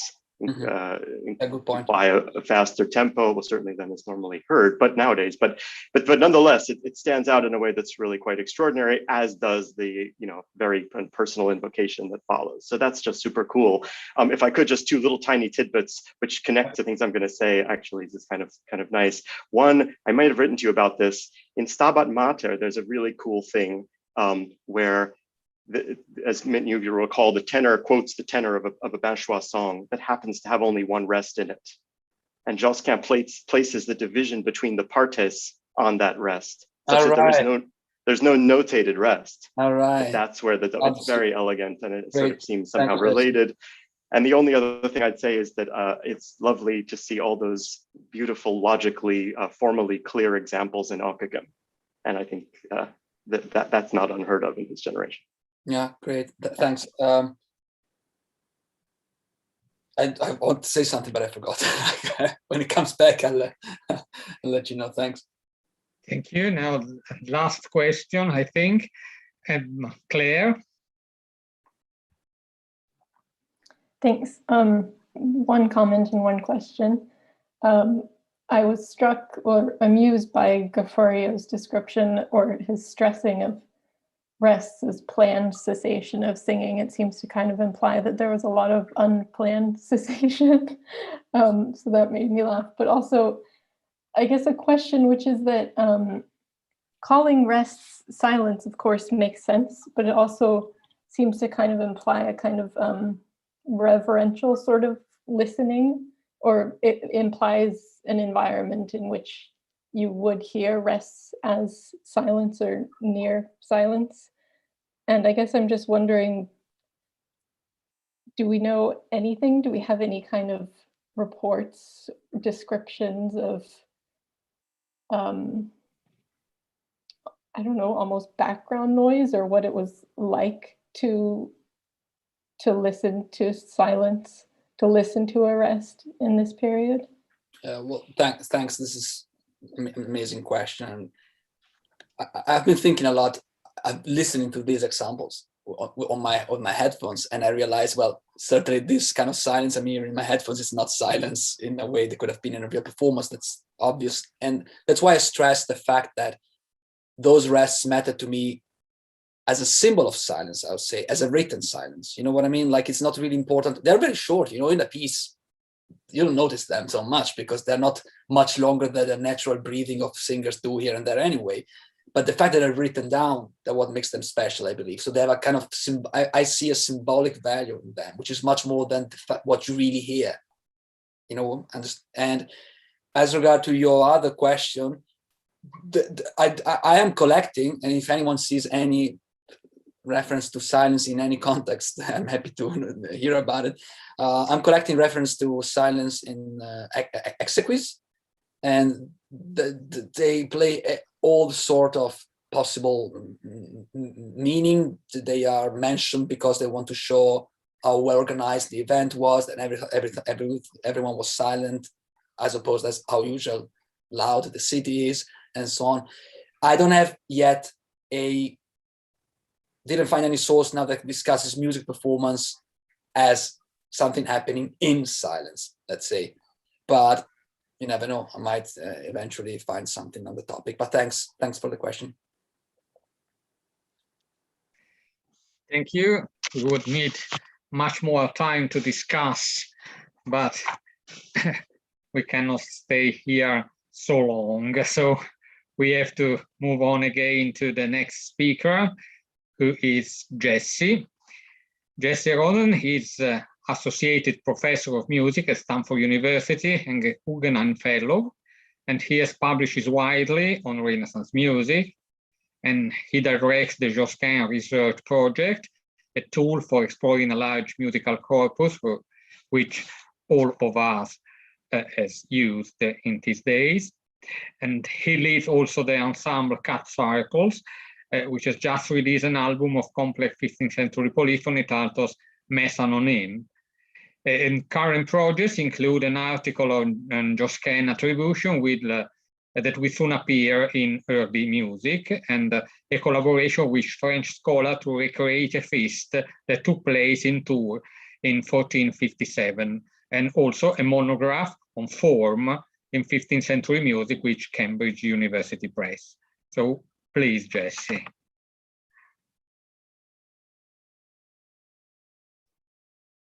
Great. Thank you so much for the generous introduction. Can anyone hear me worse than when I didn't have the headphones on, or is it better or the same? It's okay. It's okay. Okay, good.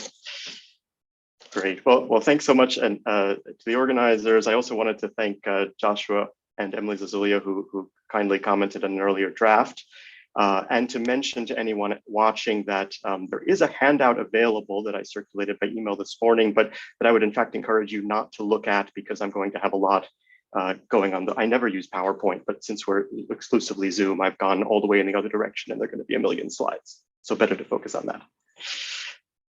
All right, here we go. Be careful how you characterize Josquin's style. It may come back to bite you. This little maxim, it should really be a bumper sticker, is something of which I remind myself often. The reason is that the Josquin canon has posed such stark challenges to modern scholars that at times there would seem to be more icing than cake, more attention to probably spurious works than to the securely attributed ones. In saying this, I may be exaggerating a little, but it is no exaggeration to say that the image we have built up of Josquin des Prés depends heavily on wishful thinking and circular reasoning. In 2021, it will simply no longer do to take for granted the authenticity of Mille Regrets, Misericordias Domini, or the Missa Mater Patris. These works are all worthy of further study. They may all be masterpieces. That's hardly the point. But to fold them like Zabayone into the Josquin canon is to embrace what the philosopher Harry Frankfurt calls bullshit as a way of life. I say all of this having spent more than a year confronting the 346 masses, motets, songs, and instrumental works, some were attributed to Josquin. This process, which I undertook collaboratively with Joshua Rifkin and with the help of Zoom-based seminars at Stanford University and Boston University, was both grueling and immensely rewarding. Those who participated felt as though we'd been able to make real progress, to wipe away the highly problematic evidentiary situation with which 19th and early 20th century scholars were confronted, and to dispense as much as possible with the magical thinking that too often has characterized Josquin's scholarship since. The goal was to go back to the beginning, to ask, what do we know and how do we know it? The methodology, sketched by Rifkin already some 35 years ago, begins by controlling the sources before proceeding to comparative analysis of the music. The results of this research will be published very soon in Early Music in an essay titled The Josquin Canon at 500. The main event is an appendix, which you've all seen, that classifies all 346 works in cascading categories from secure to spurious. This list is not intended as the final word on the subject, far from it. Still, Joshua and I hope that these lists can be taken as a starting point for future research. Why, you may be wondering, would I begin with such an emphatic statement about the Josquin canon when my aim is to talk about a piece that everyone, Rodin and Rifkin included, is convinced Josquin wrote? The reason is that the picture we have built up in our minds about how Josquin composes and what kinds of pieces he writes is not a very good picture. As such, the backdrop against which pieces like Nymphes des Bouées have hitherto been evaluated is not a very good backdrop. To understand this work, composed probably circa 1499 to 1503 to mourn Johannes Ockeghem, who died in 1497, we will have to situate it more precisely in Josquin's oeuvre.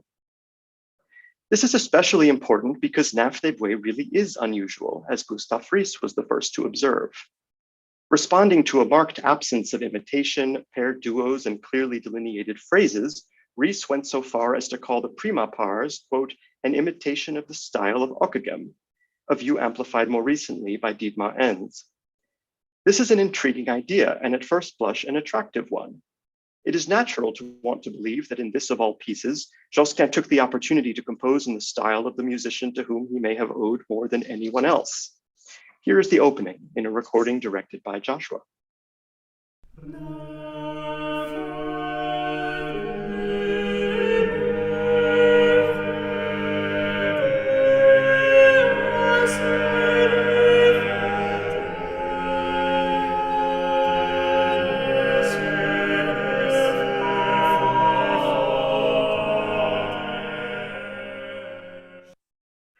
Very beautiful performance. Indeed, there is a textural density and apparent amorphousness in the first section of Nymphes des Bouées that would seem to align better with the music of the previous generation than with Josquin's characteristic compositional language. I'm going to suggest that this conclusion is wrong, but to do that, we will need first to think for a moment about how Josquin's style has been understood for the better part of the past century. With a modern canon that through various permutations has always included many spurious works, fact and fiction have mingled freely. True, Josquin often composes with an abundance of rests, as writers since Hermann Fink have recognized. True, Josquin often employs imitation and paired duos, the latter particularly in his motets. And true, Josquin often writes clearly defined phrases, to use Ries's formulation. But with respect to the securely attributed works, these truisms are neither perfectly true, they hardly apply across the board, nor especially revealing, inasmuch as they also apply to varying degrees to Josquin's contemporaries. A piece that displays these characteristics need not be by Josquin, a piece that does not display them need not be by another composer. In the case of Nymphes des Bouées, as we shall see, a relative dearth of rests and imitation, and a total absence of paired duos and two-voice texture, need not suggest that Josquin was trying to emulate, let alone compose like, someone else. Let's take the problem from the other side. Does Nymphes des Bouées sound like Ockeghem? In a word, no. Perhaps most importantly, Ockeghem doesn't sound like Ockeghem. As I've argued elsewhere, his music doesn't merit its reputation for formal uniformity, a lack of clear phrases, a lack of clear cadences, and an undifferentiated flow of counterpoint. The idea that Ockegam's music confronts listeners with a wall of sound is a modern construction, an understandable conclusion from the vantage point of a musician steeped in Beethoven, discovering Ockegam for the first time, but one that collapses on sustained engagement with polyphony of the mid-15th century. With respect to walls, the more general the claim about what constitutes a wall of sound, the less such a wall would apply to Ockegam more than to any number of his contemporaries. And the more specific the claim about walls in Ockegam's music, the less we find a direct point of comparison with Nymphe des Bois. Even in dense textures, that is, Ockegam's and Josquin's respective approaches to shaping phrases and generating form are markedly different. Indeed, no work of Ockegam can be said to prefigure the sound of Nymphe des Bois, in part because Ockegam never composes using dense textures while totally avoiding semiminims and fusi, that is, while neglecting the fancy rhythms that constitute a central element of his style. Now, it is true that the unusually spare rhythmic world of Nymphe des Bois flows from Josquin's all-black notation, which more or less prevents him from writing note values smaller than a minim. But this notational choice was Josquin's to make. He would not have done so had he wanted to evoke an Ockegamian sound world, let alone imitate Ockegam's manner of composing. I'll return to Ockegam later. For now, let's return to Josquin, in particular to work on his compositional language that's been ongoing for the past several decades. Comparative analysis relative to a much wider corpus has gradually revealed that Josquin is special because he revels in repetition, above all motivic repetition, as captured in Rifkin's term motivicity, in my discussion of an obsessive compositional personality, and in Milsom's notion of Joshua's combinative impulse. Many examples could be used to illustrate these points. Let me use Nymphe des Bois. The piece opens with two complementary ideas. They appear in blue and green that are restated a fifth below, such that the two statements fleetingly overlap. Already, we have abandoned Ockegam. But now look more closely at the cantus firmus carrying voice. Recall that in Nymphe des Bois, the tenor has been instructed to sing the requiem chant down a half step. Rhythmically, the tenor is more or less free, and as such poses a relatively modest constraint. Still, in its first phrase, the tenor quotes the opening pitches of the introit exactly. What the composer has realized is that the opening of the tenor can be restated down a fifth with about one note of overlap, and that during that restatement by the bassus, the tenor can start singing the word aeternam. This is why I have enclosed a portion of the tenor in a dashed black box to highlight a passage in which Josquin has overlaid contrasting portions of the pre-existing melody. Throughout my presentation today, dashed black boxes, thick ones like this, will indicate passages in which the tenor's chant quotation sounds against some other kind of musical repetition. Let's listen this time to a performance by Cut Circle.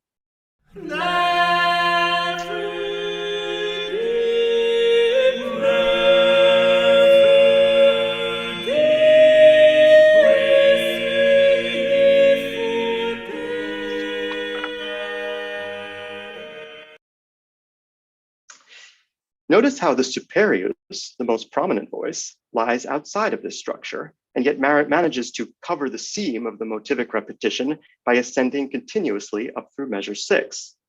The superius sounds like a freely composed line, so much so that Edward Lewinsky characterized the other voices as being, quote, subordinate to its uncontested leadership. But in fact, the superius is not totally free, as its melodic ascent occurs in spite of the contrapuntal repetition below. Moreover, as signaled by the orange oval, the portion of the superius's ascent covering G to C will recur in several later passages, even as the tenor performs different material. What about imitation? So far, there has not been much. But at the poignant text, En cris tranchant et lamentation, we find an extended point of imitation in 3 voices. First at the lower octave, then at the upper fifth. Almost any composer writing in the years around 1500 could have composed an imitative setting of this kind.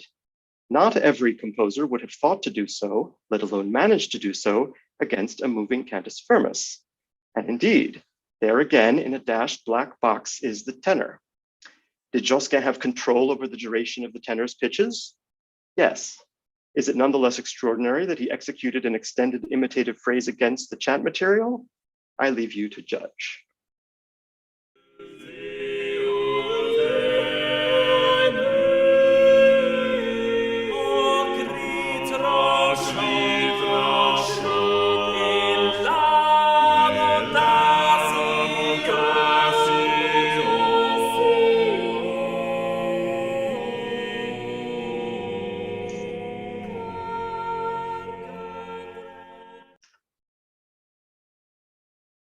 Virtually every phrase is governed by motivic repetition of one kind or another that is made to work against the tenor. For now, let's consider one more spot, the end of the prima pars. First, in purple, comes imitation at the upper fifth against a tenor that seems to be unaware that he is a potential choking hazard. Then, at La Terre le couvre, the bassus introduces a new motive, light blue, that emerges out of the purple music. In the next system, the blue motive recurs, now in a slightly longer version, that the bassus will repeat as the tenor arrives on its last note. Considering the continuous motion of the tenor, this is already fairly impressive and consistent with the strategies we've seen up to this point. But in the midst of this passage, Josquin also introduces a rising third gesture, highlighted in brown, that altus and quinta pars toss between them.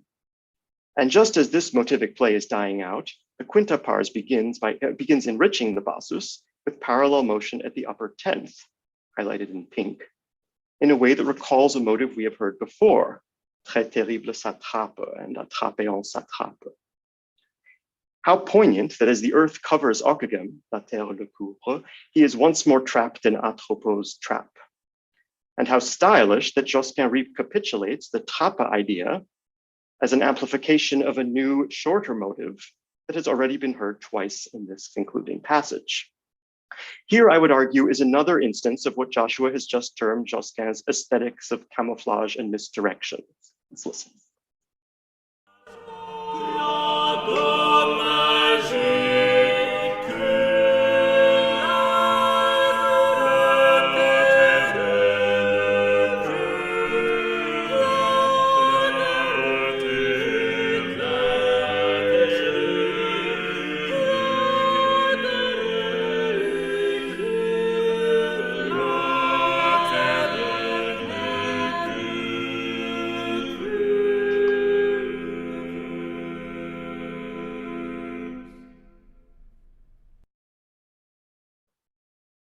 An even more elegant instance of Josquin's art of ambiguity, to quote Joshua again, recurs at the end of the secunda pars, where following a famous interlocking descending sequence sung twice in succession, the tenor re-enters the texture. There's this last system beginning with where the tenor starts up again.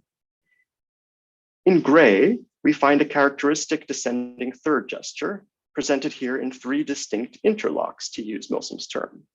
At the descending fifth, after 1 and 2 measures respectively, and at the unison after 1 measure. But what makes this music special is what's happening in the altus, which is highlighted in pink. The first pink phrase serves merely as an accompaniment to the tenor, mostly at the third below. Only then is the pink music repeated exactly, and now made to fit with the gray imitation. Here then is another characteristically Josquinian move, using exact repetition deceptively, such that something that seems secondary, this first iteration of the pink music, turns out to be fundamental, second iteration.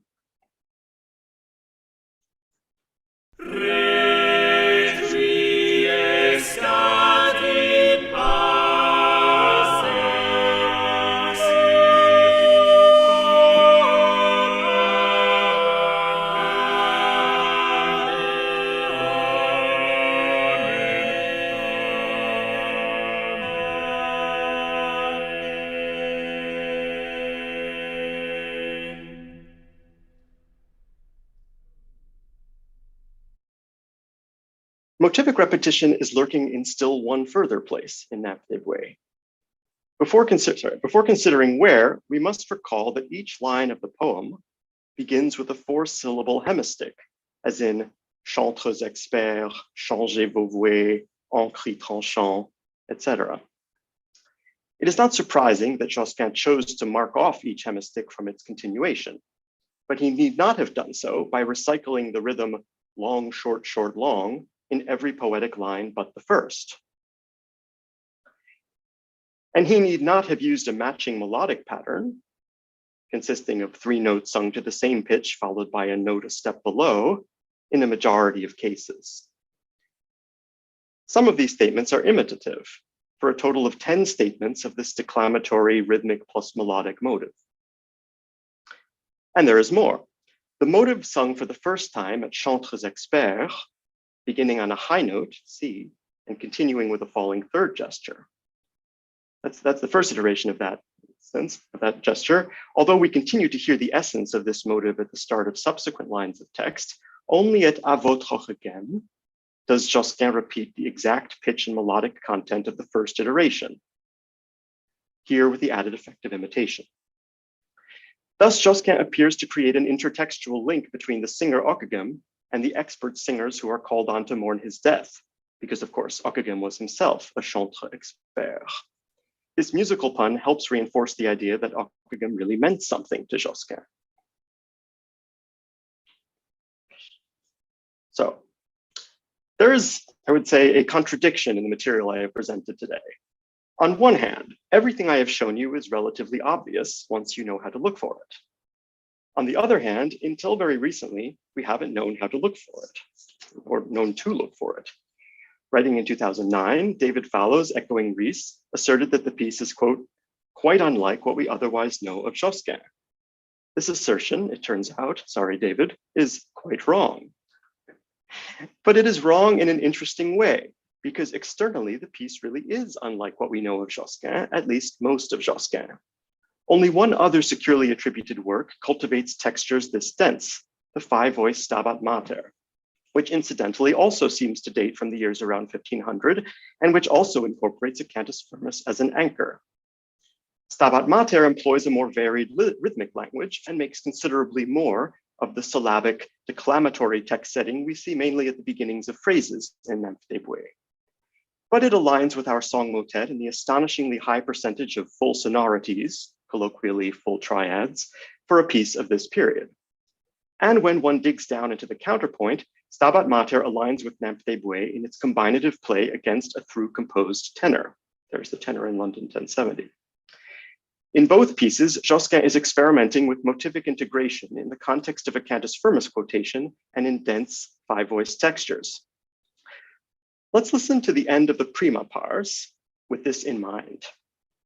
The colored highlighting indicates a motive that Josquin has fit against itself in multiple interlocks.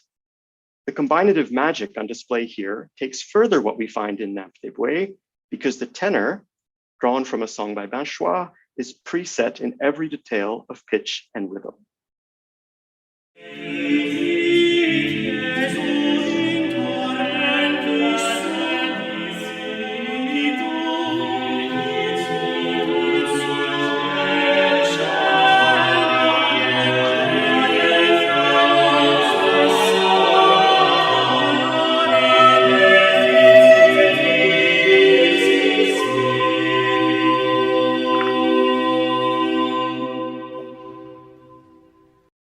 A lot to unpack there. I won't unpack it now, but get the gist.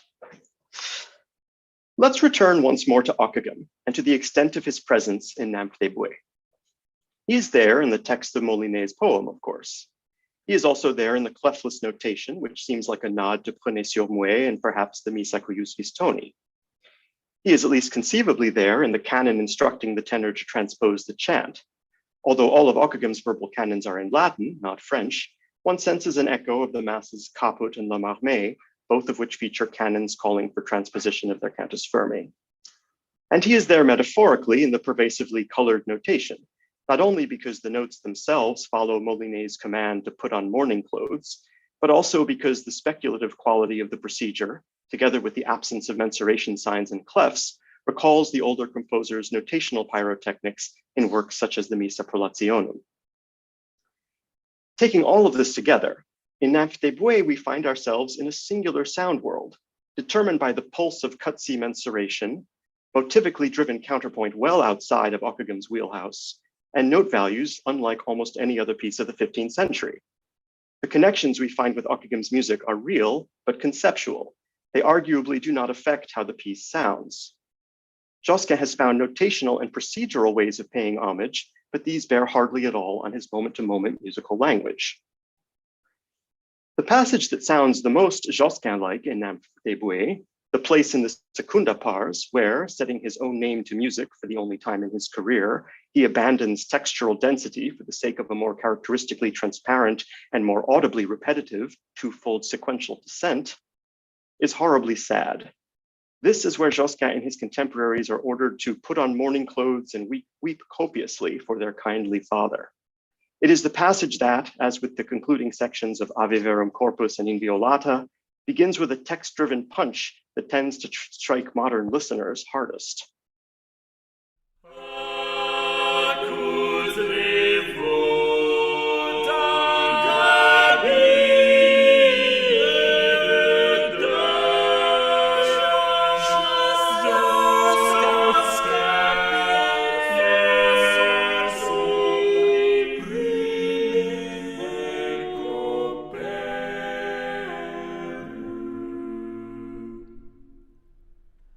But for all of its rhetorical oomph, is this music really any sadder than the forceful opening of the piece, where nymphs, goddesses, and expert singers are marshaled to cry piercingly for the departed composer? Is it any more potent than the imitative intensity of En cri tranchant and the subsequent falling away, than the stark statement of À votre orgueil, than the sudden harmonic shift at grand dommage? Affectively and up to a point compositionally, the two partes are in alignment. Where they do not align is in sound, which brings us back to the unusual thickness of the prima pars. Explanations present themselves. The first is again the black notation. Josquin logically chose to balance out self-imposed rhythmic sparseness with possibly unprecedented textural density. A second explanation is formal. An almost unrelenting prima pars allows Josquin to maximize the impact of the sudden silence of the tenor and concomitant transparency at Accoutrez-vous, so much so that it is tempting to conclude that he conceived the whole piece around this passage. Whatever the case, the dense, slow-moving prima pars is at the heart of the challenge this piece has posed to modern scholars. And indeed, gorgeous and affecting though it is, Nymphes des Bois is not a straightforward work. Procedurally, it evokes Ockeghem. Contrapuntally, it turns out to be pure Josquin. Texturally, it is dense, but not uniquely so. Rhythmically, it is sui generis. I suspect these contradictory qualities are deliberate, that in seeking to pay homage to the most important musician of his age, Josquin felt compelled to probe the depths of his imagination, compelled to follow Ockegham's example in bringing together elements that had never before been brought together in a single piece. In this anniversary year, it compels us to probe this emotionally charged work ever more deeply, that we may at last find Josquin hidden among the nymphs. Thank you.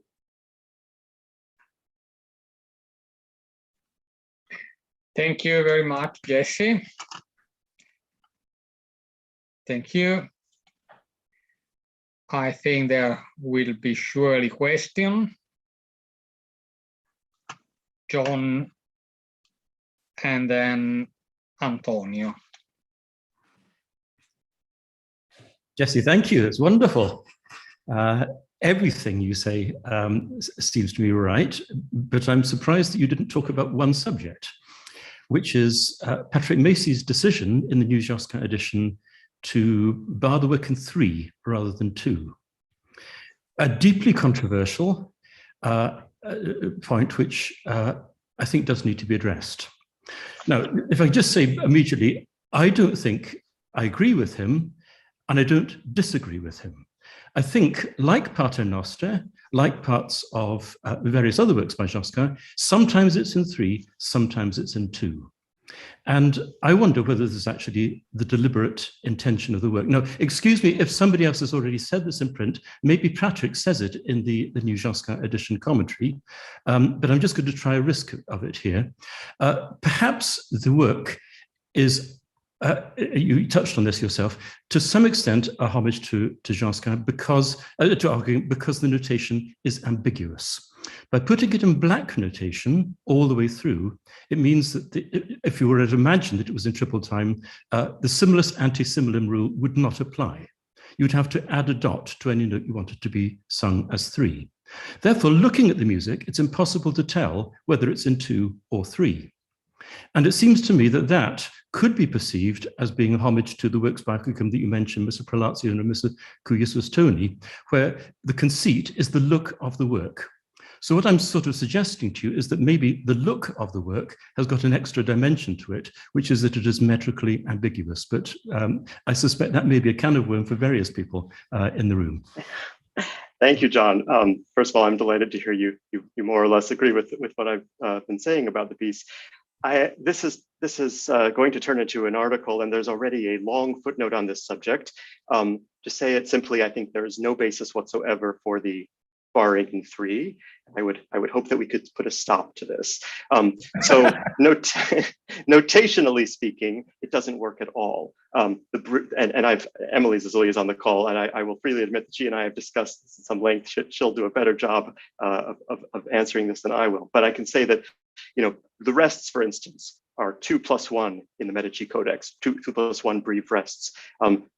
There's no possibility of imagining a ternary mensuration by virtue of the groupings of the ligatures, by the rules of simulus anti-simulum that would have to be invoked were one to read the piece in circle 2, which is what Patrick Macy proposes. It's really totally speculative, and indeed there's no signal that in secunda pars suddenly magically the circle 2 gives way to C2. Suddenly we're in groups of 2 breves, nor do the ternary groupings even work throughout the prima pars. So this is all, I think, in the category, forgive me, of magical thinking and fantasy that it has no bearing on a notation that is straightforwardly in cut C albeit without the mensuration sign. Now, at this very abstracted level, as I think I did say, it is certainly an homage to Ockeghem. But when Ockeghem wants to do something mensurally complex, he does tell you what the mensuration signs are. And there's no difficulty when reading the C dot and circle dot voices of the Missa Prolationum and figuring out how to deal with them, even though he does notate substantial portions of those voices in pervasive coloration as a way of undoing the major prolation and thereby making life easier for himself when combining with the other 2 voices. In any case, so there's certainly a connection. I agree with you totally there. But this thing about the groupings of 3 breves in Namp de Buey simply doesn't work. I'll see if anybody wants to pick up on that.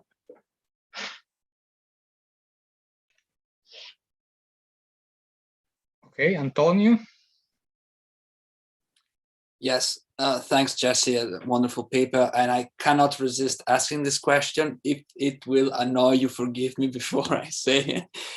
So I will ask you to take off your musicological hat and put on the director hat. And I told you already how much I like the Cut Circle Ockeghem chanson recording. And first time I listened to it, and it begins with Nymphe de Bois, and it's the only piece not by Ockeghem on the record. The first time I listened to it, I have to say that I thought I really heard a kind of Ockeghemian spirit in that performance, or my imagination of what Ockeghem is. I imagine, they sang it as if it was Ockeghem, And then when you present it goes a totally different direction. You're very convincing. Then I just wonder, how does what you do as a musicologist on that piece influence the way you actually perform it?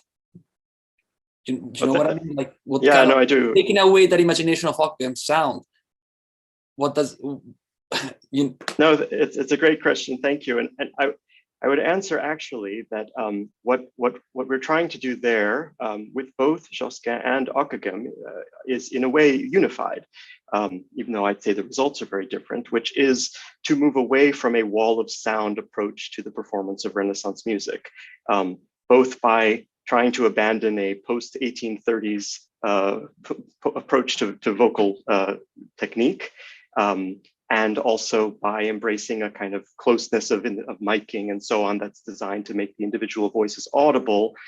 This goes along with rejecting the idea that timbral homogeneity is in any way desirable.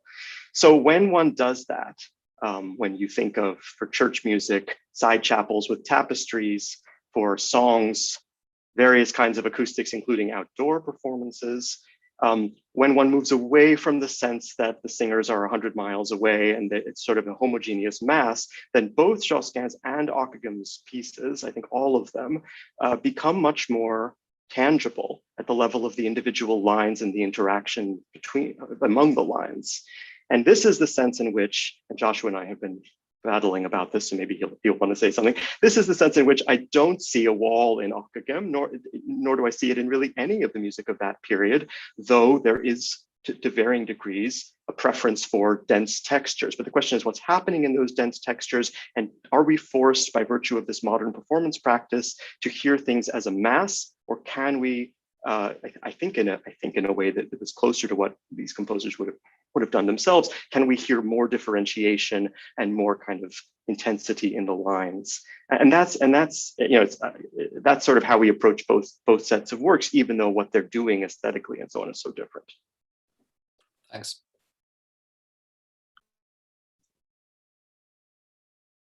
There are any other questions? I see one from Emily. Oh, sorry, Emily. Hi, I'll ask one. Thanks, Jesse. And this actually relates slightly to Antonio's question just asked, but it's fascinating to see this kind of characteristic element of Josquin's manner of composing in this form. And I'll admit, I'd previously thought about the role of rhythm in etching out motives, in the way that Joshua and John and you and others have written about, in this term, in motivicity, as being really central. And while I don't think this case changes that, I'm just wondering if you had any thoughts about what this admittedly anomalous case in which the apparent constraint to avoid the smallest note values can tell us about, like, the role of rhythm in, Josquin's use of motivicity, maybe more generally. It's a fabulous question. Let's see. I think rhythm is inextricably linked with motive, so that the rhythmic character is attached, Joshua has said, is attached to the identity of the motive in a way that you have to be very careful if you want to break it to connect with something else, and that in, not exclusively, but in pieces that are a little bit more mournful, perhaps, on Josquin's part, there is a preference for larger note values. I think of a very late song, probably very late song, Nymphe Nappée, which several of us have been talking about over the last months, which begins certainly with largely note values that are commensurate with the kinds we see in Nymphe Nappée. That piece, though, abandons them fleetingly in a few places. So it's not that you can't have a motive comprised of breves and semi-breves, or of dotted semi-breves and minims. And I think in that respect, you do find them in Nymphe Nappée. But it is true that more often than not, semi-minims come into play and help sort of fill out the texture and give further definition to the motivic material. So this is partly why their absence here is striking.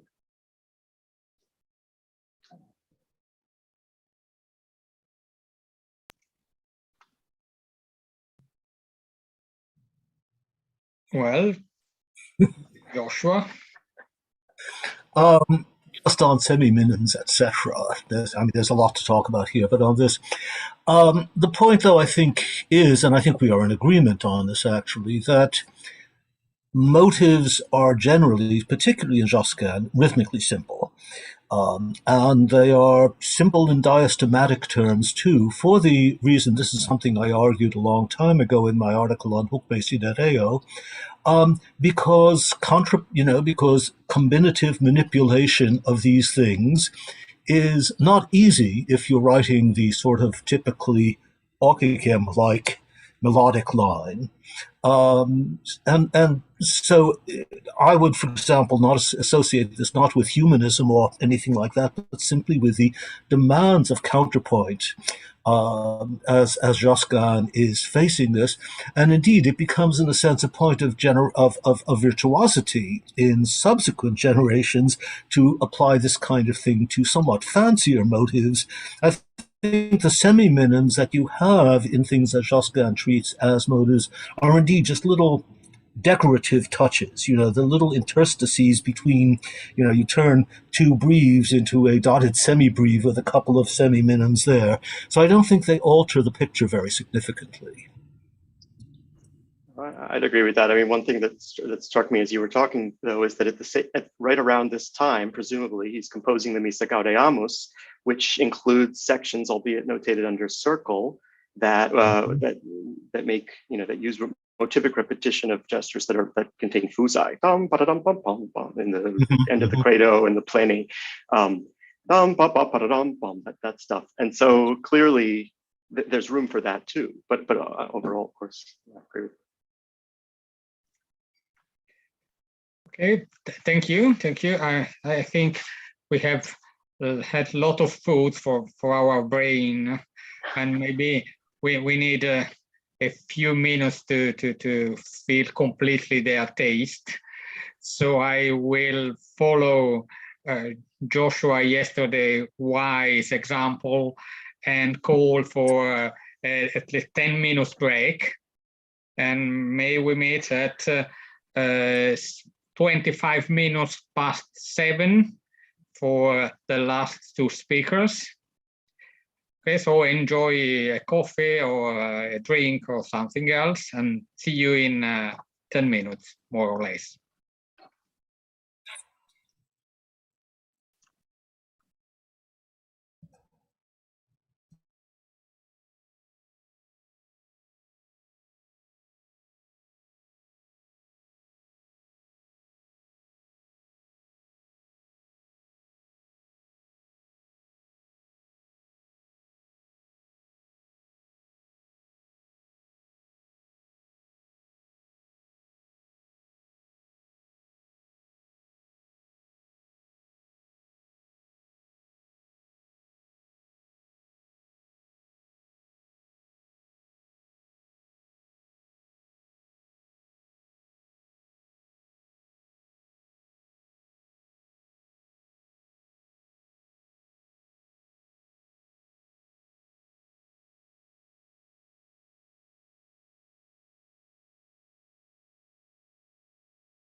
Hi, welcome back.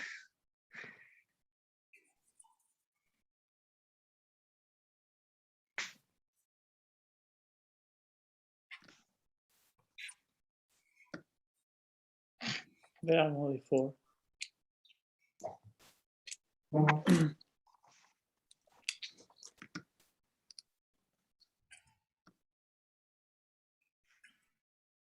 Spero di riuscire a mettere la condivisione perché ho aperto tutte le finestre per seguire le cose.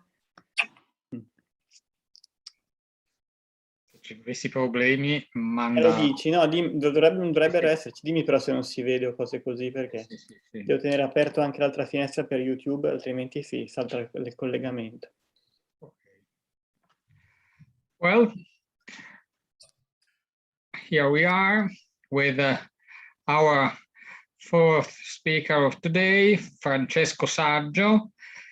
Francesco Saggio is a research fellow in musicology at the Department of Musicology of Cultural Heritage at Cremona. He is the editor of our journal Filomusica Online and of the bibliographic bulletin Medioevo Musicale.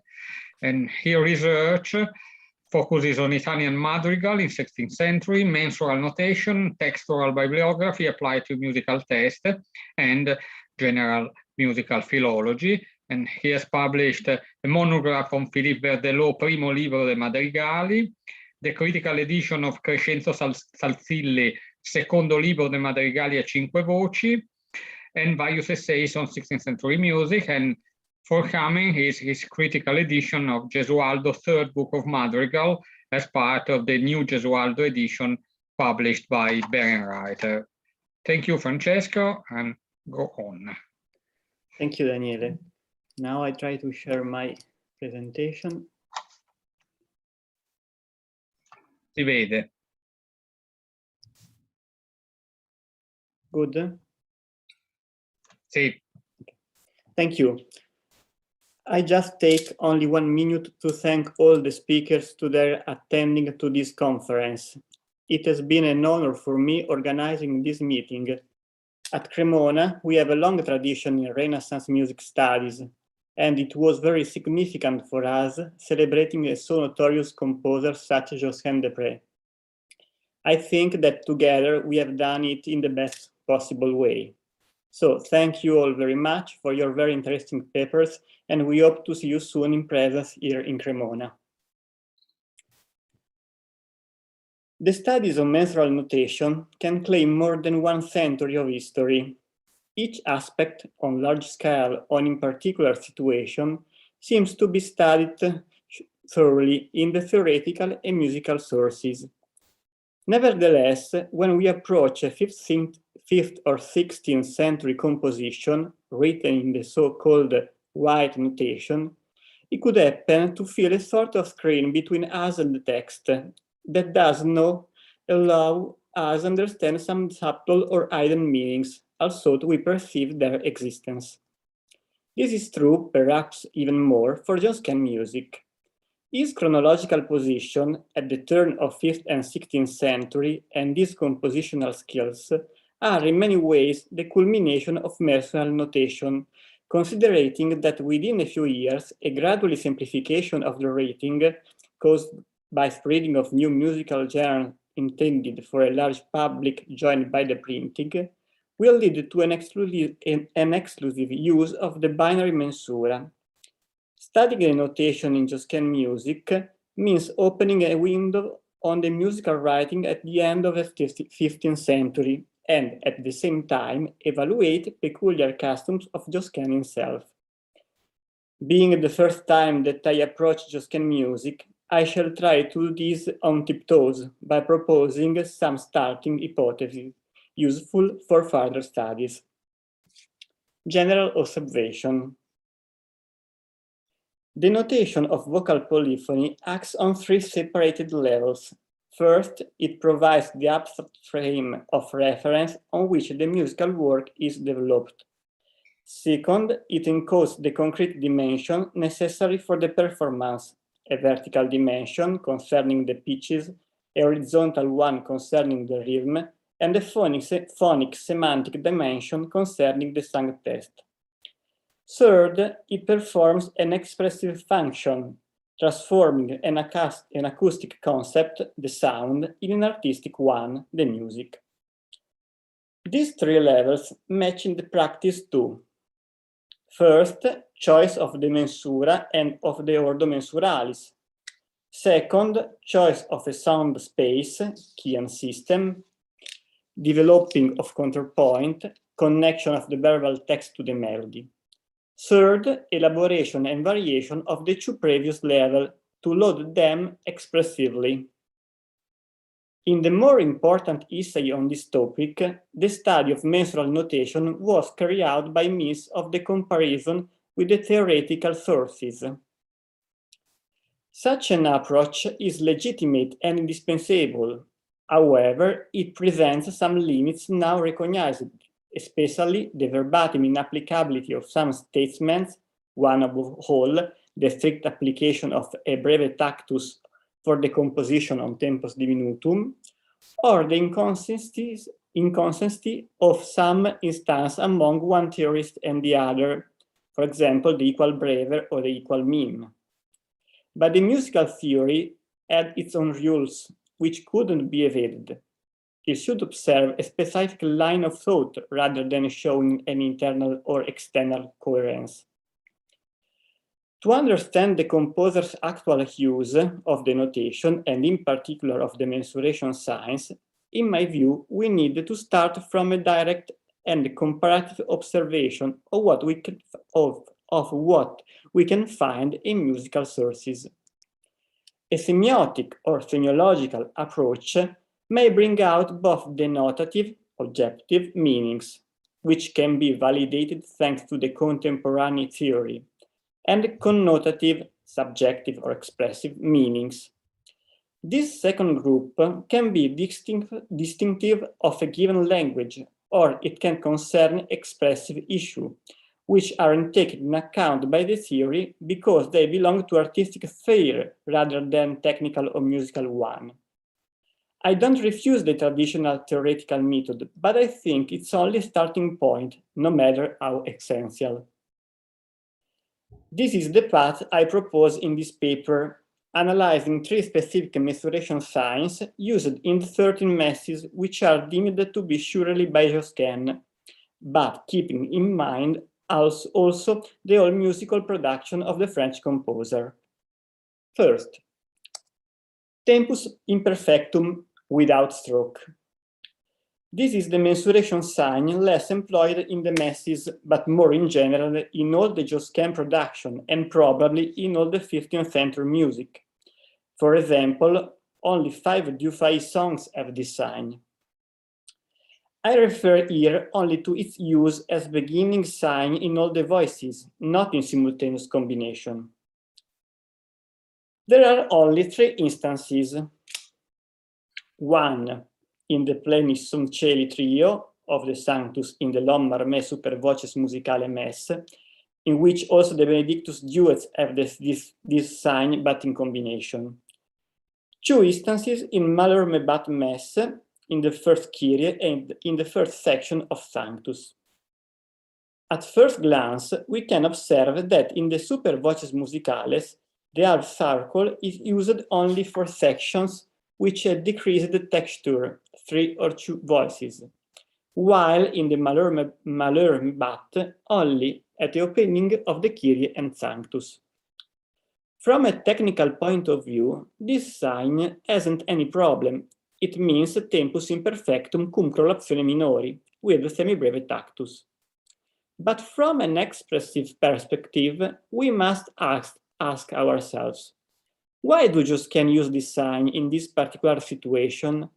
How can it have an impact on the performance, especially in agogic and dynamic terms? Does it imply some specific aesthetical reference? To answer to these questions, we need to take a step back. Observing the whole Josquin production, we can obtain a mensural hierarchy established from the frequency with which mensuration signs are employed. At the peak of this hierarchy, there is the tempus imperfectum diminutum, followed right after by the tempus perfectum. Usually, the tempus perfectum is utilized in works in 2 or more parts, and almost always in association with the tempus imperfectum diminutum. To my knowledge, only one motet has the tempus perfectum without other signs, the motet Nardi Maria Pisticci. But above all, why is the circle used in association with the tempus imperfectum diminutum and not with the imperfectum integrum? Since the difference between half circle and cut half circle is the speed of the tactus, that is faster in diminished time, we can deduce that in some moment of the history, half circle was felt as too slow for an ordinary composition and therefore substituted with the tempus diminutum, which called for an acceleratio mensurae, to use Tintoret's definition. But still, why was this happened only to the tempus imperfecto and not also to the tempus perfectum? I shall try to give a provisional answer. At the beginning of the 15th century, the most employed mensura was the ternary one marked by tempus perfectum, which requires a division of a brevis in 3 semibreves. The tempus imperfectum, instead, requires a division of a brevis in 2 semibreves. Since at the time the brevis was together the reference value and the tactus uni, each semibrevis of the tempus imperfectum is bigger in comparison to that under the tempus perfectum. Theorists as Bartolomeo Ramos de Parella speak out of semibrevis minor for the semibrevis derived from a ternary division of the brevis. When towards the second half of the 15th century, the composers begin to prefer the binary system, the brevis was still the reference value, but not necessarily the tactus unit. So they preferred the cut half circle to point out a tactus not too slow, also in binary mensura. This is probably also due to a gradual slowdown of the tactus caused by the rising use of short notes as semi-minima, the crochet, and fuse, quiver. In fact, within 2 centuries, tactus shift from the brevis to the minim. The ordo mensuralis, the range of the notes, is the actual parameter that defines the tactus unit, in particular by means of the subdivision of the unit that represents the main syllabic value and the dissonance linked value. At the end of the 15th century, tactus is placed on the semibrevis, but the usual sign for binary mensura is still the tempus imperfectum diminutum, by now without need, and for the ternary one is the tempus perfectum. The process is historically motivated, but it's the confusion between reference value and tactus unit the cause of the misuse of the diminution sign. So, do we have to suppose that cut half circle and circle have the same agogic value, for example, where they are juxtaposed in the Kyrie? My answer is no. All the theorists keep affirming that the stroke speed up mensura, but the relationship between the 2 signs should be interpreted in a reverse perspective. The cut half circle, tempus perfectum diminutum, tempus imperfectum diminutum, is the basic sign, the 0 degree. It isn't faster than the circle, the tempus perfectum. It's the perfectum to be slower than the imperfectum diminutum. In this system, the integer half circle is the slower sign of the tempus imperfectum because the diminutum is the normal one, but it isn't measured on the cut half circle, but rather on the perfect brevis of the tempus perfectum. Maybe on account to the breve equal that from Giorgio Anselmi onwards, many theorists have supported until late 16th century, and many scholars invoke nowadays to govern the ratio between tempus perfectum and tempus imperfectum diminutum.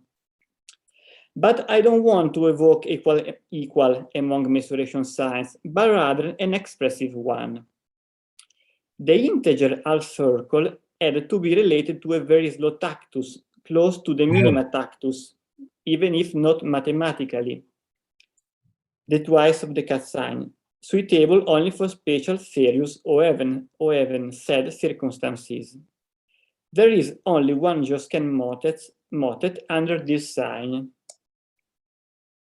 It is the Profundis Clamavi at 5 voices on penitential Psalm 130. The half circle was chosen by Josquin to emphasize the dark feature of this mournful prayer. So I am disagree with the choice of the new Josquin edition that prefer the tempus diminutum given according to only one sources. In addition, among the secular chanson, I have found only one song with the half circle.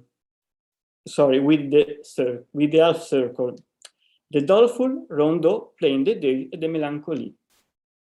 This is only one.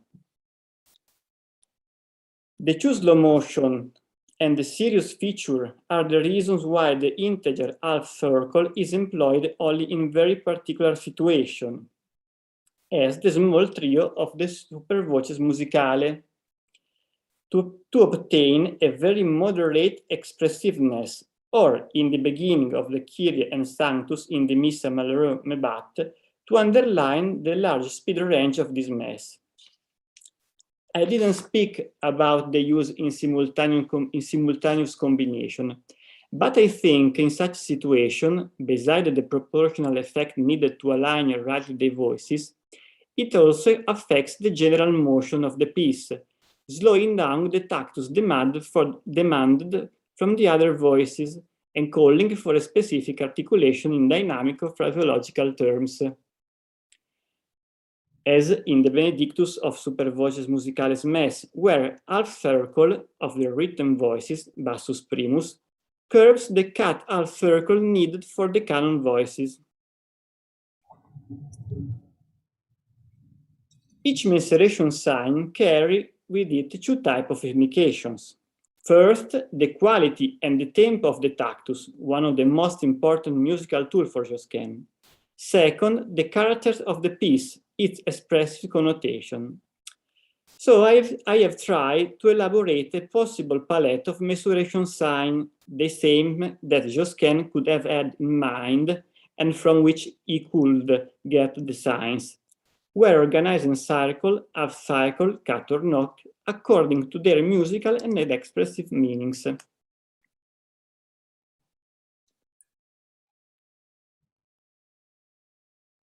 2. Tempus perfectum diminutum. It is the second sign little spent by Josquin. Its denotative meaning is speeding up the tactus for sure. We find it in the second Kyrie of Hercules Dux Ferrari, Lommar me sextitoni sine nomini, and Fortuna disperata messis. In the Cum Sanctus Spirit of the Beata Virgine, Gaudeamus and sine nomine, and in the Hosanna of sextitoni. This sign is also used in the Credo La Sol Fare Mi Mess, but this reading is very doubtful, and so I prefer to leave this case out of my speech. As in the perfect time, the stroke doesn't mean proportional diminution, issue largely debated from the theorists due to the difficulty to reduce by an half a ternary time. The objective meaning is tactus on semibreve, but quite celerior. Probably also in this case, the underlying ratio is the same of the two uncut signs. The semibrevis under the perfect diminished time is smaller, it is faster, than the semibreve under imperfect diminished time. But this is only the theoretical explanation. It's likely significant that while the theory puts in a direct relationship the integer mensura with the diminished one, so tempus imperfectum with tempus imperfectum diminutum, tempus perfectum with tempus perfectum diminutum, in Josquin, the diminished times don't ever follow the equivalent all times. So the imperfect diminutum follows the perfectum integrum, and the perfectum diminutum follows the imperfectum diminutum. I think precisely to avoid to consider the cut signs as proportio dupla. I would like to underline the expressive and rhetoric value of the tempus perfectum diminutum, used only for final section as Kyrie Secundus or cum Sanctus Spiritu, and for doxological text, and never in neutral way as cut half circle.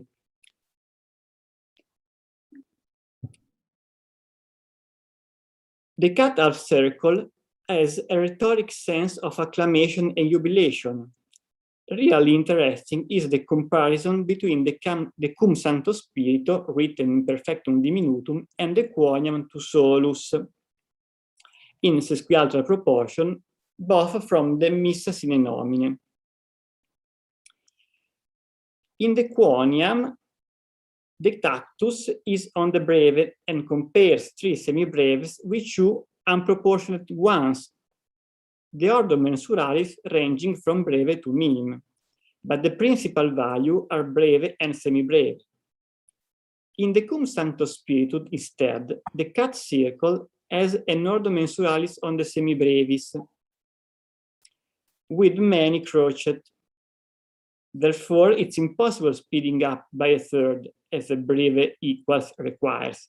Also because in this way, there is n different with the sesquialter previous. The cut circle is faster than the cut half circle. In fact, the syllable is at most on the semibreve, not on the minim as in the cut half circle, but lower than sesquialtera proportion. No fixed equal is possible, but these subtle variations are crucial and at an expressive level. Tempus perfectum diminutum and sesquialtera belong to the same affecto, to the same feeling, but with different musical result, close to the modern allegro or allegro molto. Now we can add the cut circle and sesquialtera proportion in our mensular palette.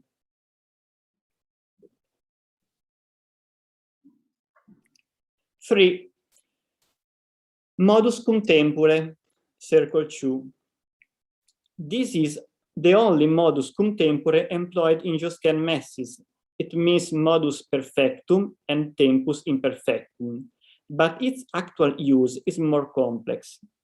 In theory, modus cum tempore do not differ from the proportionate tempus diminutum.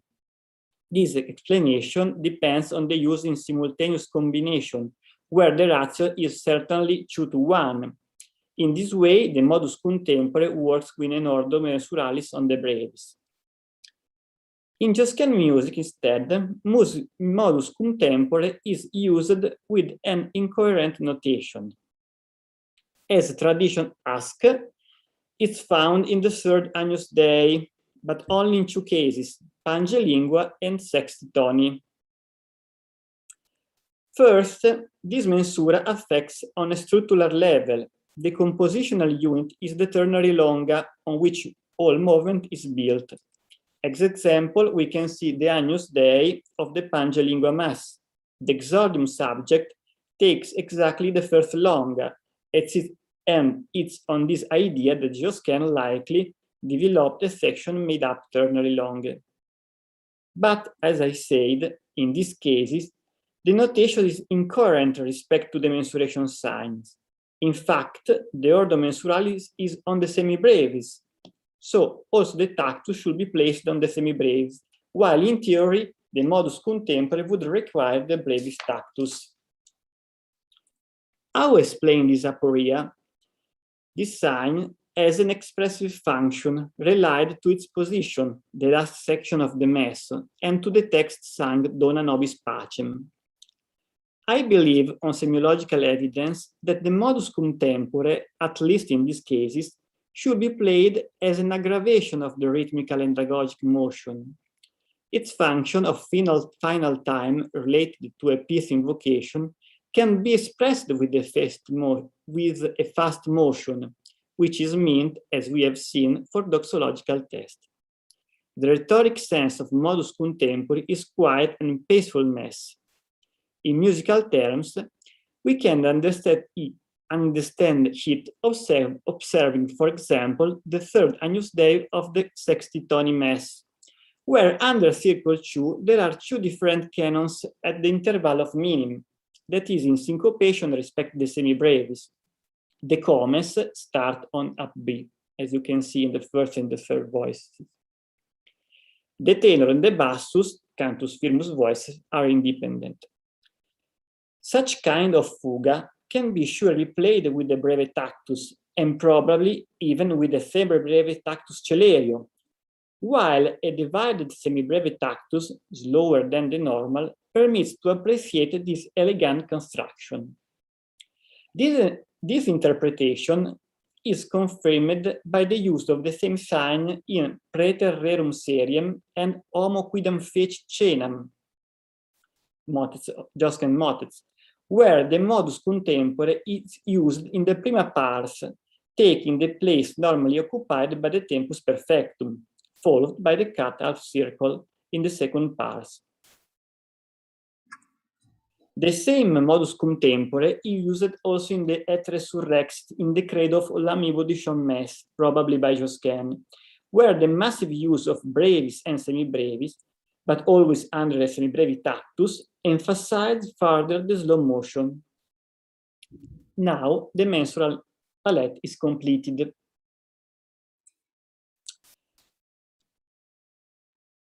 In conclusion, I would like to submit you the case of the third Agnus Dei of a Gaudeamus Mass. This piece has the usual tempus imperfectum, but towards the end, the three inferior voices include a proportion dupla, one after the other. Why did Josquin choose this solution?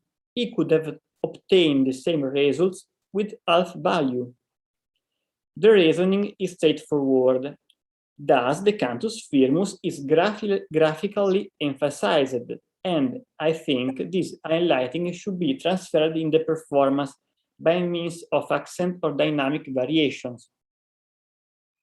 Not only, I believe this section should be read as modus contempore, being in the same position of the other Agnus Dei, even if here the modus is imperfectum.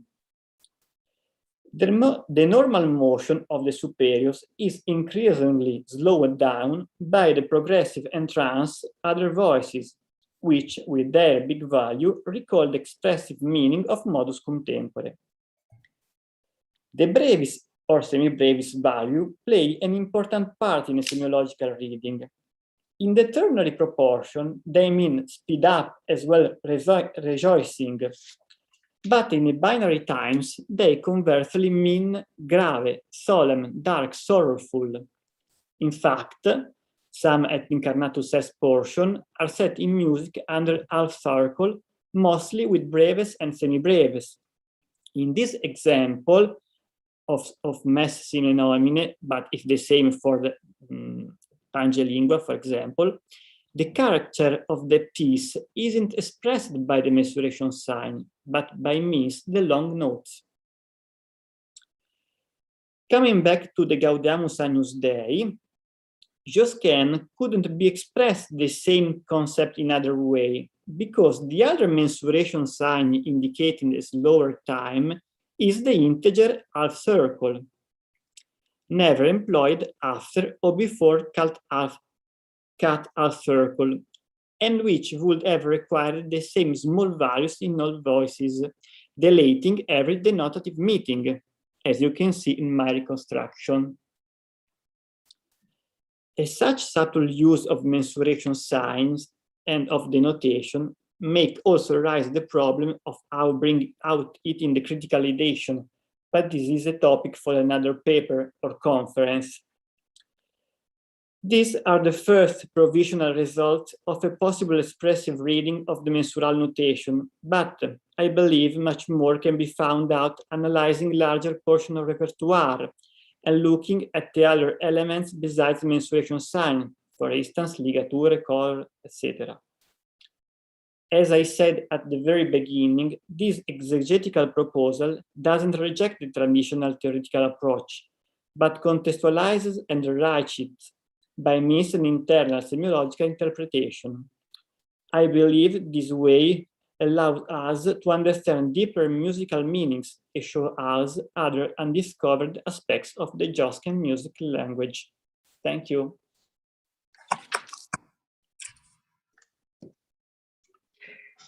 Thank you, Francesco. Thank you for put another topic on the basket of discussion.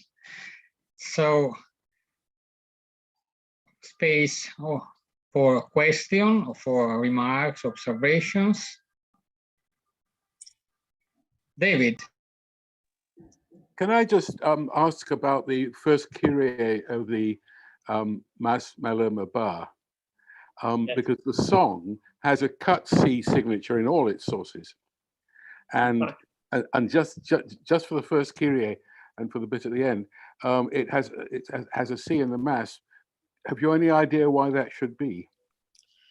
I think one hypothesis could be the use of the segmentation technique in the credo, where there is a half circle and a cut half circle. But the second hypothesis that Josquin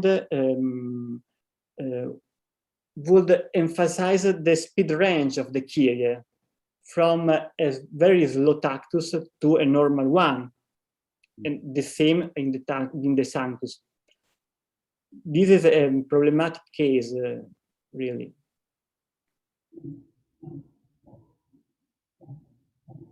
Antonio. Yes, thanks, Francesco, for a fascinating paper. I have this question. When you were talking of the half circle as connoting sadness and mournful texts, I reminded myself that there is this D'Argentil Requiem from the Roman chapel that is also, unlike other settings, also written in half circle. And then my question is the following.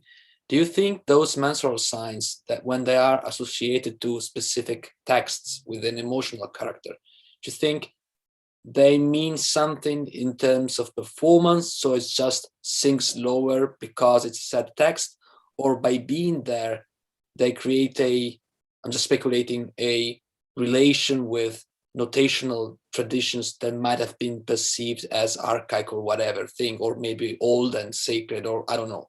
Do you know what I mean? Like the symbolic value of those mensural signs.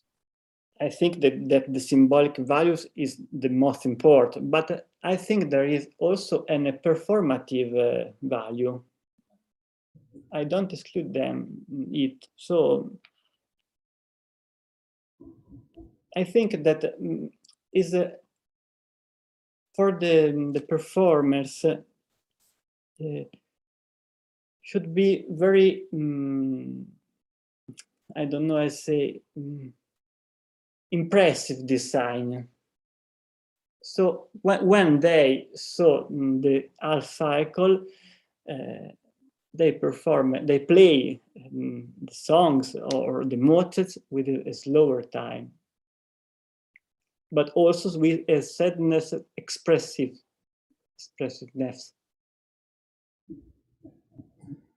So both the questions, symbolic and performative. Thanks. Thank you. Maybe Jesse has something to say about the possible performative significance, because the case of the Missa Gaudeamus is rather singular, because in effect it is just a visual effect. Yeah, no, thanks so much for that. And I think this idea that the signs can carry with them some sort of sort of effective signifier, certainly the ones outside the standard, right? So like if C comes to mean something special because it comes to be used so rarely.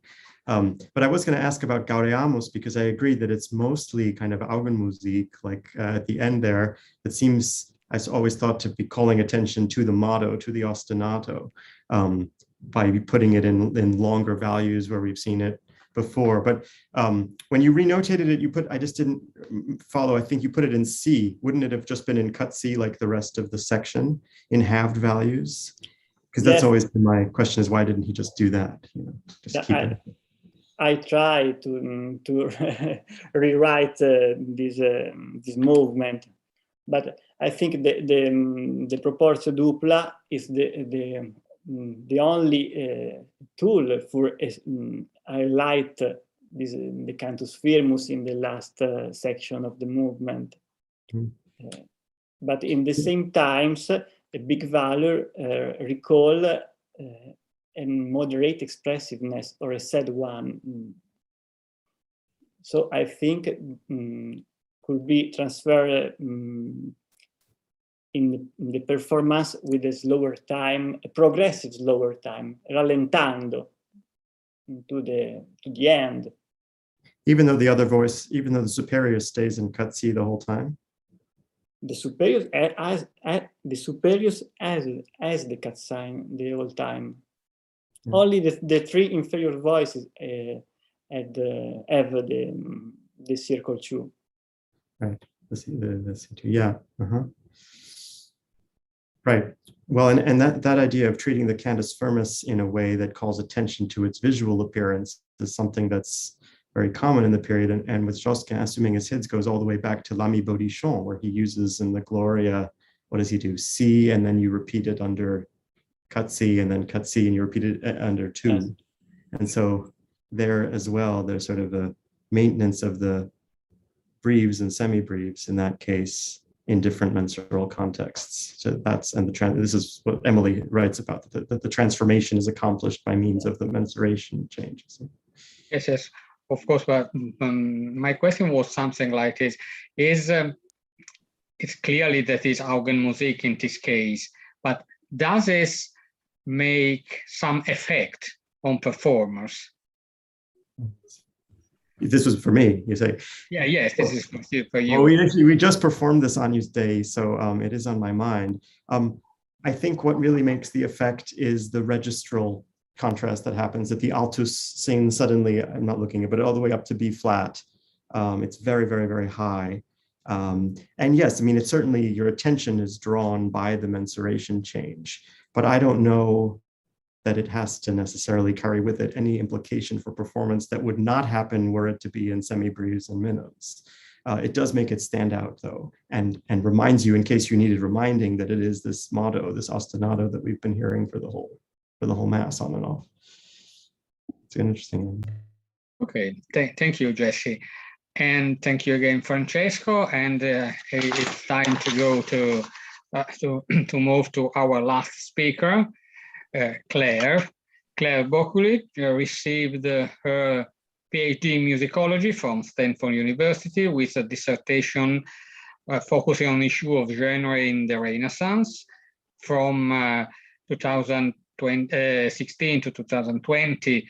She was an assistant professor at Washington University in St. Louis, and last autumn she moved to Switzerland to embark on the Habilitation and the University of Zurich.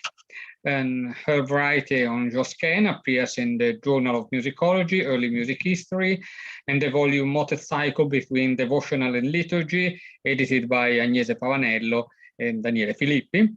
Her article Contextualizing Josquin Ave Maria Virgo Serena won the 2018 Roland Jackson Award for Outstanding Work in Music Analysis from the American Musicological Society. And she is also the recipient of the Whiting Foundation Fellowship and the Lieberman Fellowship. And her presentation today drove her a new project on the long history of polyphonic masses. So please, Claire. Thank you.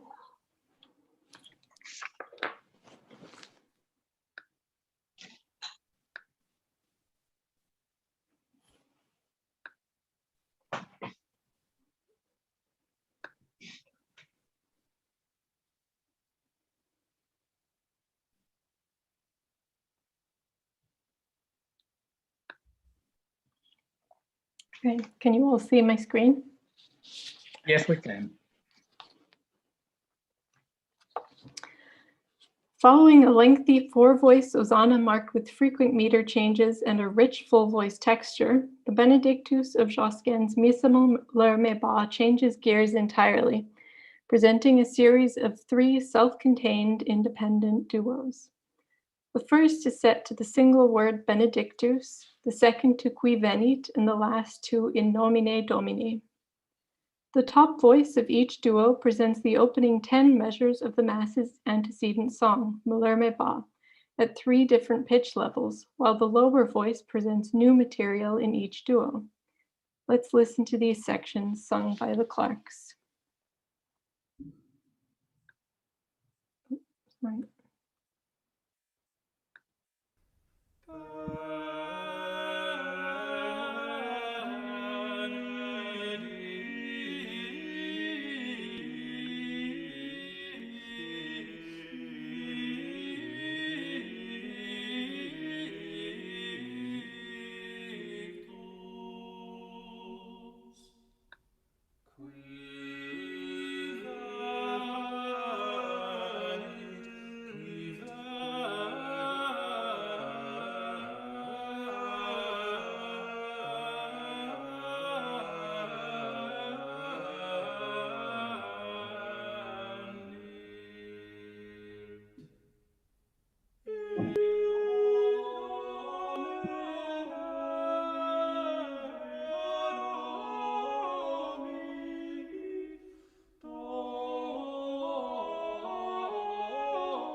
Josquin's Missa Malherme Ba is perhaps better known for its more expansive moments, such as the third Agnus Dei, which grows the texture from 4 to 6 voices, 2 of which are drawn from the antecedent song. The remaining 4 voices are derived from a pair of canons, both at the unison and separated by the short time interval of a minim, resulting in highly saturated counterpoint. It's movements like this that David Fallows calls the Beethoven fifth model of Renaissance masses. Drawing a parallel between the addition of trombone and piccolo in the finale of Beethoven's symphony to the expanded vocal texture of many Agnus Dei threes, Fallows argues that the added voices underline and increase the impact of a mass's last movement. If the third Agnus Dei can be characterized by an aesthetic of expansiveness, then the Benedictus demonstrates the opposite, an aesthetic of modesty, restraint, and perhaps even simplicity. With a drastically reduced texture, the Benedictus of Josquin's Missa Malherbe Ba not only eschews canon and other contrapuntal complexities, but is among the very shortest self-contained sections in Josquin's entire compositional output. A Benedictus of such limited proportions cannot, by definition, manifest many, if not all, of the compositional hallmarks we have come to associate with the composer. Indeed, our understanding of what makes Josquin Josquin, including obsessive melodic techniques, motivicity, ostinato, contrapuntal interlock, stratofuga, double canons, multiple cantus firmi, textural contrast, and expressive text setting, has been mined from works whose scope and dimensions couldn't accommodate the unfolding of such techniques over an appropriate expanse of musical space. By contrast, Josquin's Benedictus settings, like those we just heard, are collectively the shortest independent sections of the composer's entire repertoire. They are like haikus in a sea of epics.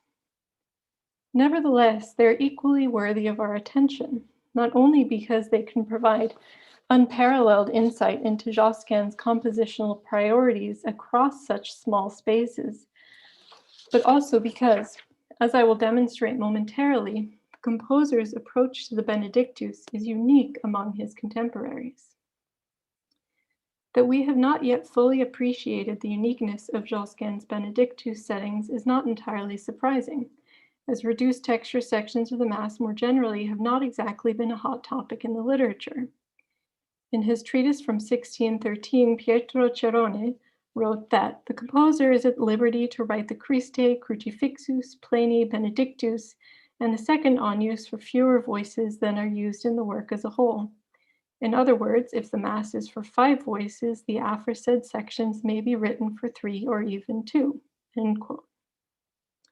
Beyond this pithy description, there's to my knowledge no other historical writing on the practice of reduced texture Mass sections.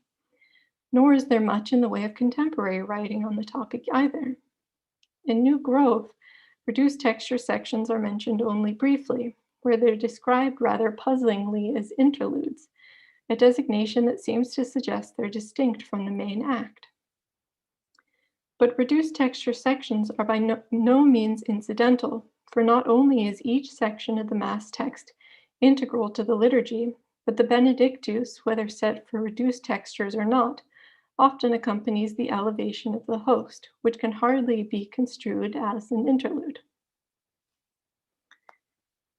The convention of setting certain sections of the Mass in reduced textures is possibly as old as the polyphonic Mass itself.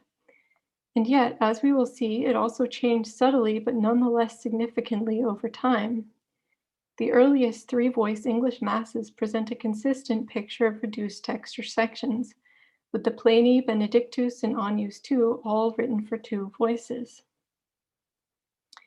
Similarly, early English Sanctus Agnus pairs from the 1430s by the likes of Bennett and Power reveal the same concentration of 2-voice writing in the Pleni, Benedictus, and Agnus too.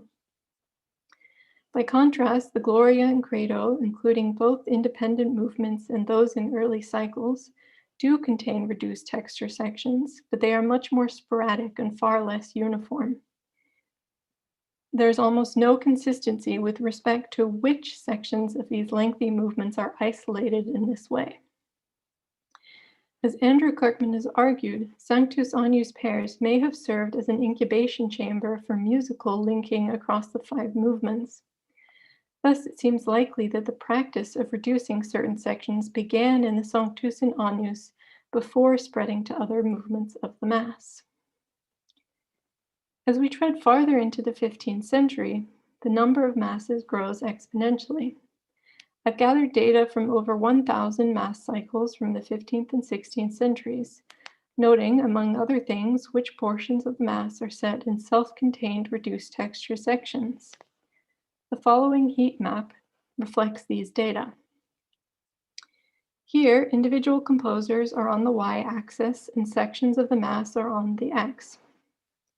Frequency is mapped on a continuum of blue to red. Dark red indicating that the composer sets that particular section of the Mass in a self-contained reduced texture 100% of the time. In contrast, if the composer never sets a particular portion of the Mass in a reduced texture section, it appears as blue. If the composer sets a particular section in a reduced texture approximately 50% of the time, then it will appear on the heat map as green. These data can also be arranged according to similarity. With this computational technique, composers are clustered together based on how similar their approach to reduced texture Mass sections is. It's important to bear in mind that the computer knows nothing about these composers' biographies. It only knows the data concerning reduced textures. What's really interesting here is that we can observe a clear division that falls more or less between the 15th and 16th centuries. We can also see that there's a lot more variation in the 15th century compared to the 16th, when the convention of setting certain sections in a reduced texture becomes more consistent. The discrepancy in the 15th century is particularly telling, as it suggests that the convention may be a meaningful site of compositional agency.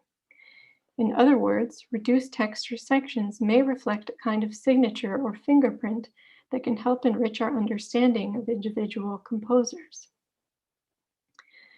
To take just a few examples, we can see right away that Obrecht is more consistent in setting the Pleni and Benedictus in a reduced texture than Dufay or Ockeghem was. But looking a little farther into the 16th century, Gombert is even more consistent in the Pleni and Benedictus than Obrecht was, for instance. There are other idiosyncrasies we can observe from the map too that we might not have noticed otherwise. For example, the Gaspar van Weerbeke set the et incarnatus S in a reduced texture section more than his contemporaries did, and that Benoit was the first composer to consistently set the Christe in a reduced texture. It's Josquin, however, whose treatment of reduced texture sections really stands out, and for not just one, but three distinct reasons. The first distinguishing feature for Josquin is that he uses both duos and trios in his reduced texture sections.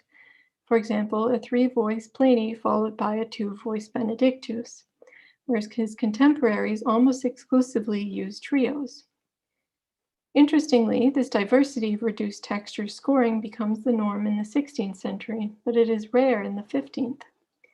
Another notable distinction is that Josquin never sets the Christe for reduced textures.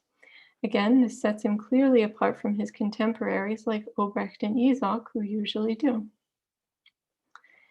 It's in the Benedictus, however, where Josquin creates the most distance from his contemporaries, and that he tends to break apart the Benedictus into three discrete duos, each set in an independent section, as we heard in the Missa Malherbe Ba.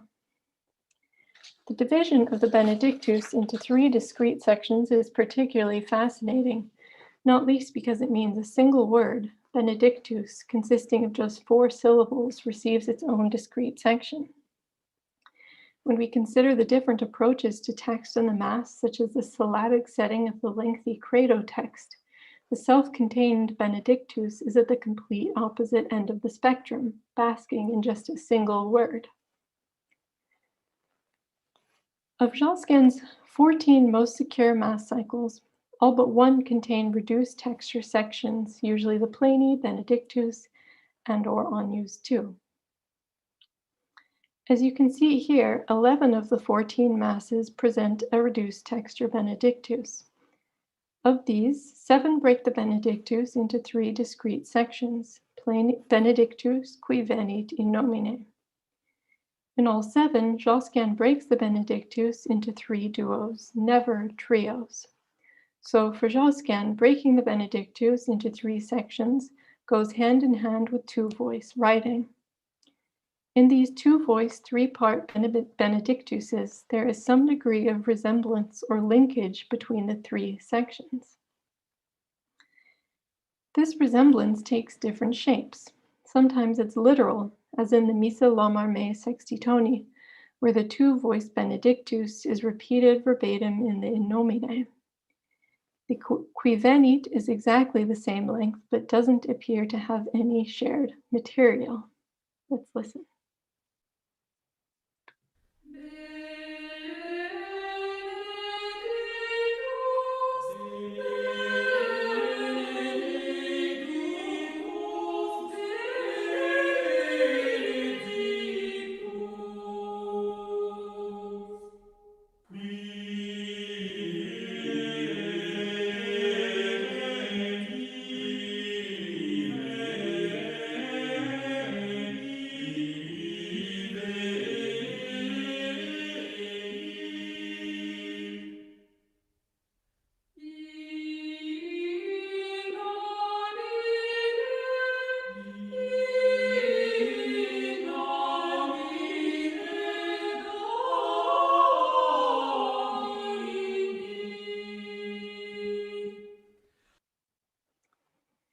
In the Missa Lami Bodhichon, the Missa Hercules Dux Ferrariae, and the Missa Malherbe Ba, one voice of the Benedictus duo is repeated in the Qui Venit and In Nomine.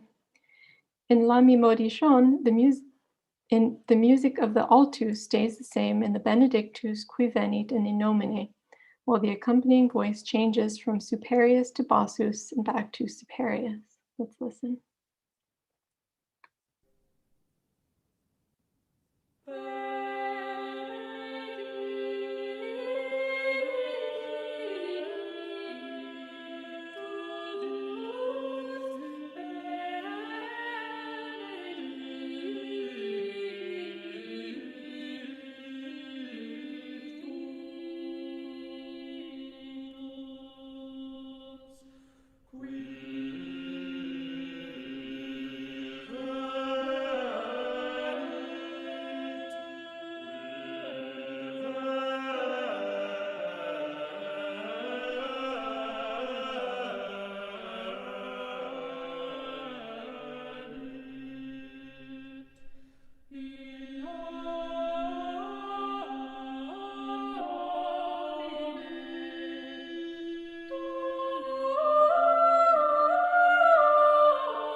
And in Hercules, the repeated material, which is the soggetto cavato for the entire mass, stays in the tenor, while the accompanying voice switches from altus to bassus to superius. Let's listen.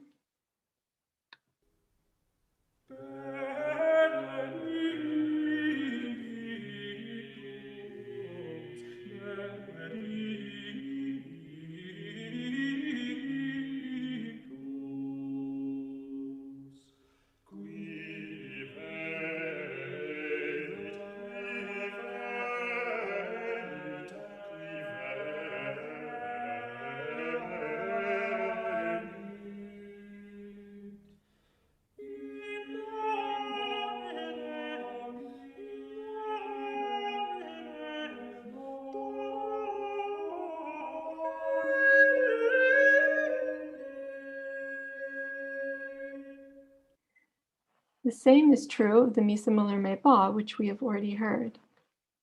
While the Benedictus of the Missa ad Fugam, or Sine Nomine as it's also known, is derived from a mensuration canon at the fifth, the lower voice of the canon reoccurs as the tenor in the Qui Venit and the superius in the In Nomine.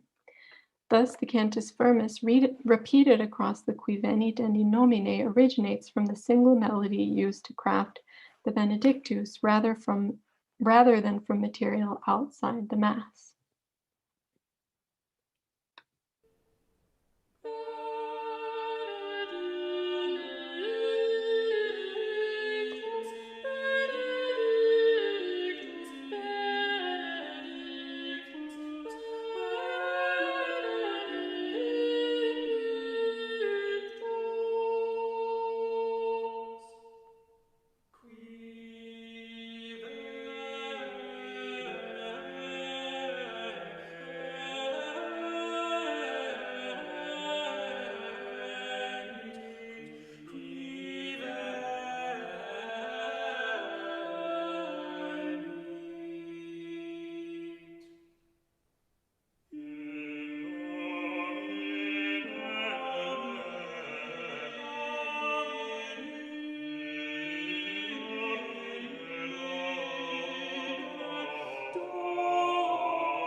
In the Missa Lamarmé super voces musicales, the resemblance between the three sections is at the level of compositional technique.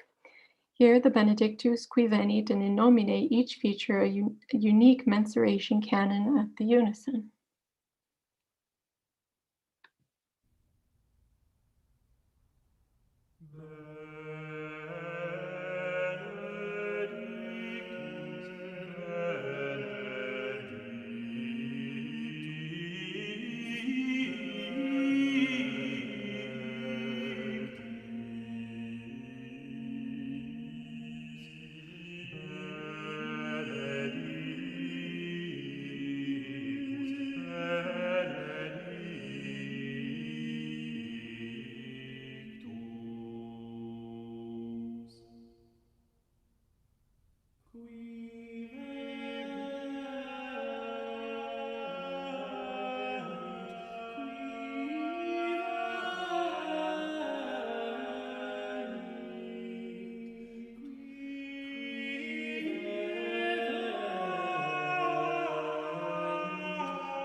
As you can see from the following slide, the repetition of one voice across all three sections of the Benedictus is Josquin's most used method of linking the Benedictus, Qui Venit, and In Nomine.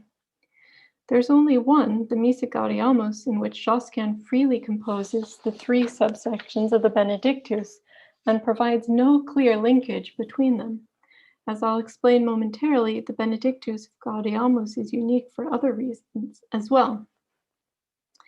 In general, however, the resemblance between the three subsections of the Benedictus surely reflects a level of formal thinking. That this occurs in the Benedictus specifically, the section sandwiched between the Hosanna, which itself is almost always performed under a verbatim ut supra repeat, is certainly conspicuous. Another conspicuous feature of the tripartite Benedictuses is that they all shun not only imitative openings, but imitation in general. Their lack of imitation is salient, particularly in light of the fact that reduced texture sections have been described as the fons et origo of pervasive imitation. Richard Josquin, for instance, writes that such sections were, quote, epoch makers. Out of earlier techniques of canon and voice exchange, the composer has worked out a manner of writing that replaces the cantus firmus with a series of points of imitation. Beginning with the generation of Obrecht, every composer of masses and motets practiced the pervading imitation style, end quote. And for Julie Cumming, the imitative quality of reduced texture sections is crucial to her theorization of imitation and Tinctoris's threefold genre hierarchy. Indeed, many of Josquin's other reduced texture sections are bristling with imitative counterpoint. It's only the two-voice, three-part Benedictuses that forgo opening imitation.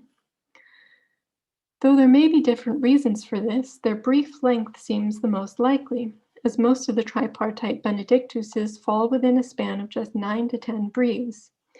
As this allows very little space to work out the implications of an opening gambit, the simultaneous opening may reveal the demands of imitation on overall duration. There's one very notable exception to this, however, which is the Missa Gaudiamus. As I mentioned earlier, this mass is unique among Josquin's tripartite Benedictuses in that its subsections are freely composed and do not share cantus firmus or other structural device. It's also Josquin's only tripartite Benedictus with substantial imitation. To anyone familiar with the reduced texture mass sections of Isaac, which often serve as a playground for sequential writing, the Qui Venit of Gaudiamus will no doubt feel familiar. Following a true brief opening gambit in the superius that is imitated in the altus before being reiterated in the top voice, the remainder of the Qui Venit essentially consists of a descending melodic sequence in the superius.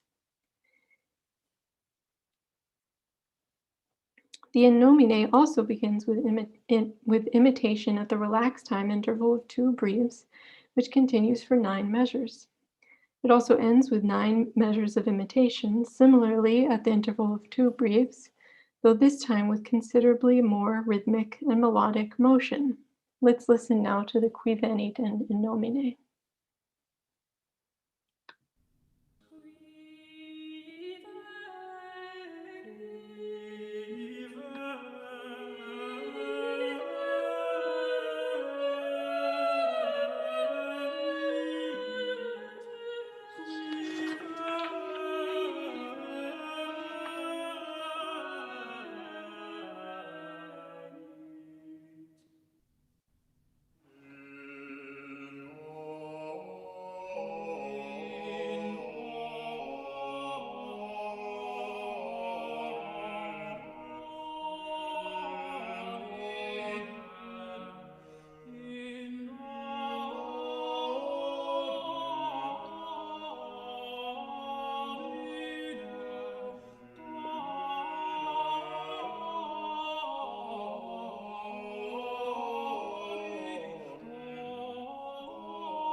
To reiterate, against the backdrop of Josquin's other tripartite Benedictus settings, Gaudiamus is unique in its lack of cantus firmus or other unifying compositional device, and in its richly imitative counterpoint.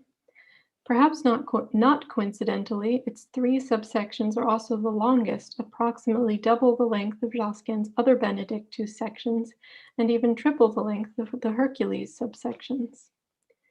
But my goal today isn't just to highlight special cases like Gaudiamus, but rather to enable a clearer understanding of the more conventional ones.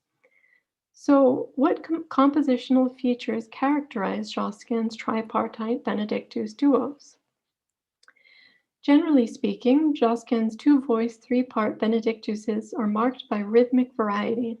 In each duo, there are almost no 2 measures that feature the same rhythmic profile. And they are also very busy. Neither voice rests for more than a semibreve at a time. There are no slowly moving block chords, nor meter changes or sesquialtera. Beyond these basic commonalities, Josquin's Benedictus duos feature a rather impressive range of techniques. Particularly interesting are the different tools he uses to build momentum under such restrained circumstances. To take just a few examples, the Qui Venit of the Missa Lamarme Sextitoni is built almost entirely from stepwise motion. Each altus phrase begins with an FG turning figure and ends with an increasingly large melodic leap. First a major third, followed by a perfect fourth and a perfect fifth in the final measure. In just 9 breathes, Josquin systematically prepares the melodic high point, the C in the penultimate measure, by climbing 1 note farther in each phrase and simultaneously quickening the pacing.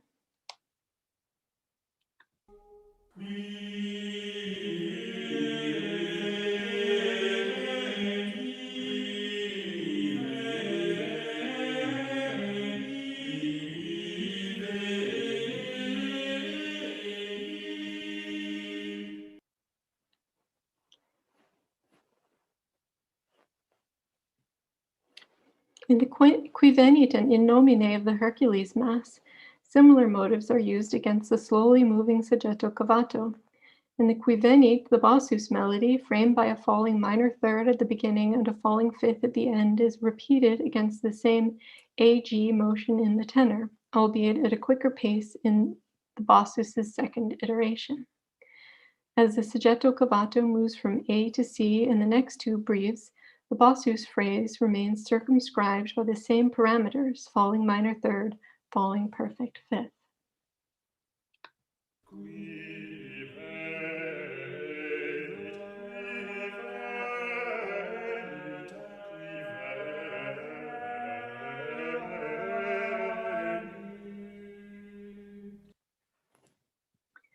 The In Nomine operates under very similar parameters. Against the soggetto cavato in the tenor, the superius is framed this time by an ascending half step and falling fifth. As in the Qui Venit, the same phrase is repeated at a quicker pace in the following 2 measures. And again, as in the Qui Venit, the following phrase begins with the same half-step motion in the superius, but continues rather surprisingly, not with a falling fifth like all previous phrases, but a soaring octave leap that is luxuriously held across the bar line, seemingly in defiance of the falling motion that has otherwise defined the Qui Venit and In Nomine.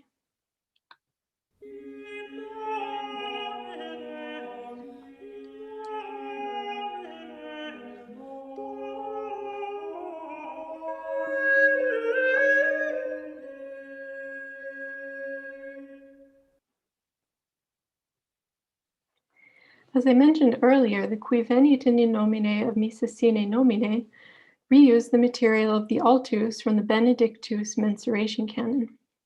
As in many of Josquin's other tripartite Benedictuses, keeping one voice constant allows the composer to experiment, crafting a new counter melody in each section. Looking at these subsections now, I can almost imagine them as an exercise in counterpoint.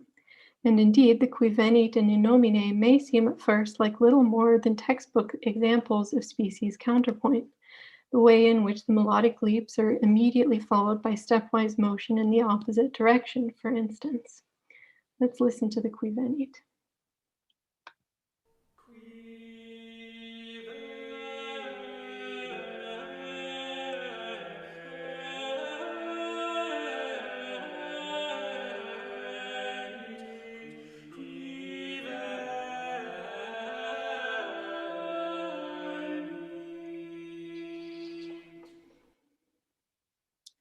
or not he thought of them as contrapuntal exercises, what Josquin achieves in these extraordinarily brief subsections is astonishing. In the qui venit, notice how the tenor under circle and altus under cut C begin in unison. The altus gradually moves away. In each of the first four measures, the altus leaps upwards towards C, each time by a progressively larger interval. Josquin could have achieved this in many different ways, but he does so here by gradually adding new rhythmic units to each and every measure of the altus, breve, semi-breve, minim, semi-minim, etc., such that not only are no two measures rhythmically alike, but no two measures even contain the same combination of rhythmic values. Notice also the melodic low point, a sorely underappreciated compositional device, in my opinion, in the altus at measure 114. Following a stepwise D-A motion, the altus leaps down to D an octave lower, retraces its movement by ascending stepwise motion, only to fall again to the low point and return again by step, this time under the guise of triplet minims. Lest we think Josquin did this on a whim, these are the only triplets in any of the tripartite Benedictuses, and I think demonstrates that keeping the rhythmic values fresh in each of the 9 measures was a priority for Josquin.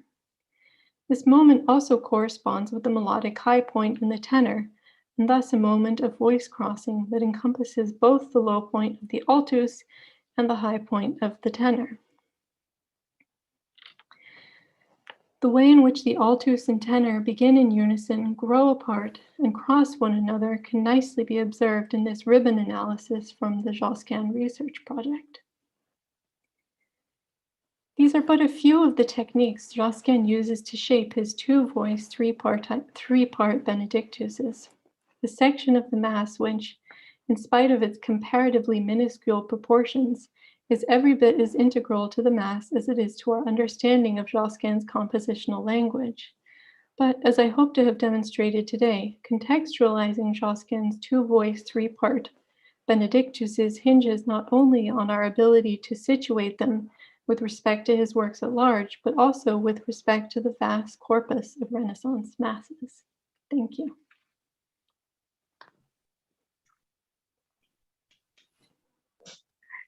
Thank you, Claire. Thank you very much. And as usual, space for questions. And this time, Peter is a raised hand, not a clapping hand. Right, I've learned my lesson. Ah. So thank you, Claire. That was really great. And I first want to say I love a good dendrogram. Although it was a little hard to make out because they were, the names of the composers were so tiny. Well, I'm happy to send it to you by email. Oh, I actually took a screenshot of it. So I just wanted to say, I think you were very good to focus on the low points in the melody in your last example. I think that's something we need to do more of. And but I wanted to say that these people didn't write counterpoint exercises. They improvised from day one. And in fact, in my counterpoint textbook, the Benedictus from Miss Hercules Dux Ferrariae is given the whole thing as an example of contrapunto fugato, which means adding motives to the cantus firmus. And as you point out, in the third section, the not only is the motive the same, but the cantus firmus is the same, and that's actually forbidden by both Tincturus and Zarlino. It's a really unusual example, the rocking motion in the cantus firmus and then the same counterpoint, because really nobody approves of that. Anyway, thank you. Thanks, great point. I think it was more kind of my imagination and taking me back to taking counterpoint classes in, I think, my second year of undergrad, thinking about, just exercising over a melody and coming up with different solutions. And I kind of like that these give Josquin three examples of the exact same length to kind of work with and experiment with. For sure. The only sad thing is that you weren't made to improvise those counterpoints. Sad or not so sad?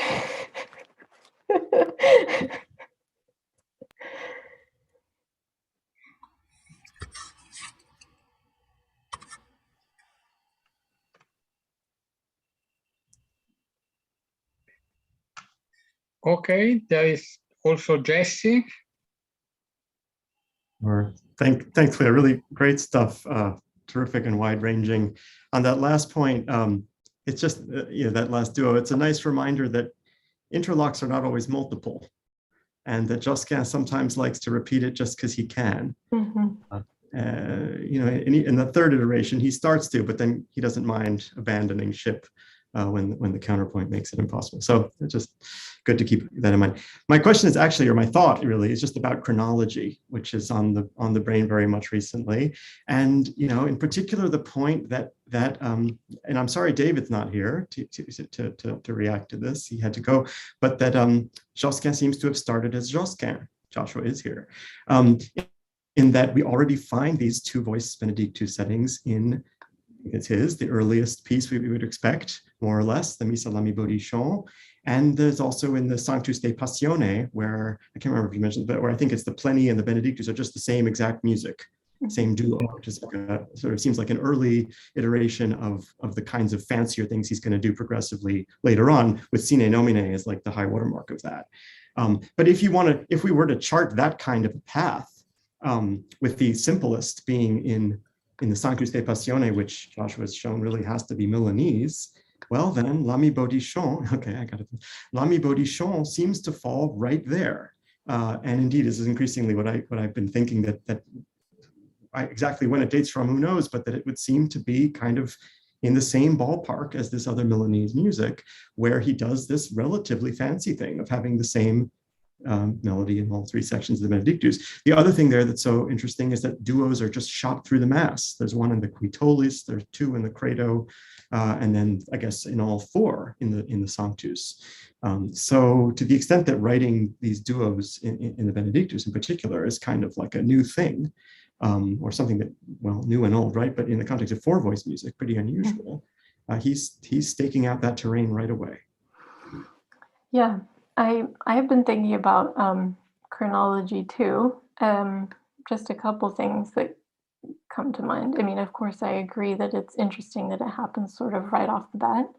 The one exception to that is Missa de Notre Mère, but that's just, I think, doing different things texturally and stylistically. It's so short anyway, so I'm not all that surprised. But then on the opposite end of the spectrum, what I also find interesting is that even if, to use your phrase, Josquin begins as Josquin, he doesn't exactly end as Josquin. Looking, for instance, at De Beata Virgine and Fais sans regret and Pange Lingua, those are the three that don't do this. They don't even reduce the Benedictus into two voices. Interestingly, they use a ton of two-voice writing, but they do so within a luxurious and long four-voice texture. So it's kind of like the instinct is still there, but he's more interested in experimenting with it over a much, much longer expanse of time and space. Yeah, that's really intriguing. Yeah. Joshua? Yeah, just very short. Of course, on the last three masses you mentioned, I suspect Jesse and I would be in agreement in thinking them the last three masses. So that's perhaps not surprising that he'd be veering away from this previous specialty. I didn't catch it this time, you'll forgive me, but do I recall that when you first exposed some of this to us in Stanford, at the Stanford seminar, you mentioned that these are in fact unique to Josquin, this kind of tripartite duo Benedictus setting. Obviously, the other payoff that has is, as the person who I think first brought up doubts about L'Ami Bodichon, this is the last nail in the coffin where one just can't not accept this damned mass. I would, though, say D'un Autre Mer, that's, of course, very much an outsider among the masses, even if one accepts it, because it's a particular Milanese kind of piece that really would not have a place for a Sanctus and Benedictus such as he otherwise composes. So I think that anomaly is easy enough to take care of. Yeah, I absolutely agree with that. And to answer your first point, yes. So this is something that is absolutely unique to Josquin, breaking up the Benedictus into these three duos. Ockeghem often breaks off the Benedictus into a duo, and then quite frequently follows that with a qui venit in nomine together, sometimes as a duo, more often as a trio. So you could perhaps say that, well, maybe Josquin kind of saw something inchoate in there and decided to break them into these three even duos. Or perhaps not. Perhaps he came up with it entirely alone. But yes, it's certainly something that looks like a fingerprint or a signature. A Morellian ear, in fact.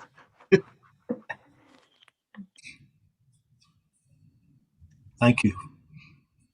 Thank you again.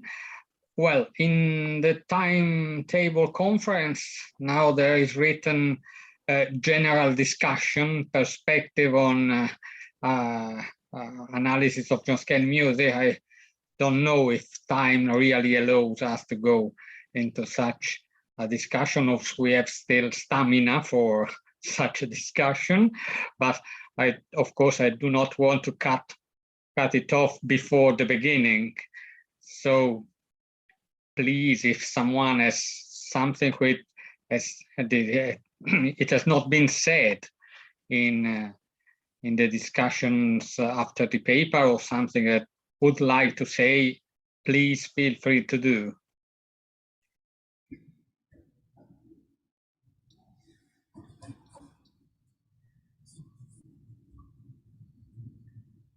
Well, I think that the reason of time are demanding for anyone.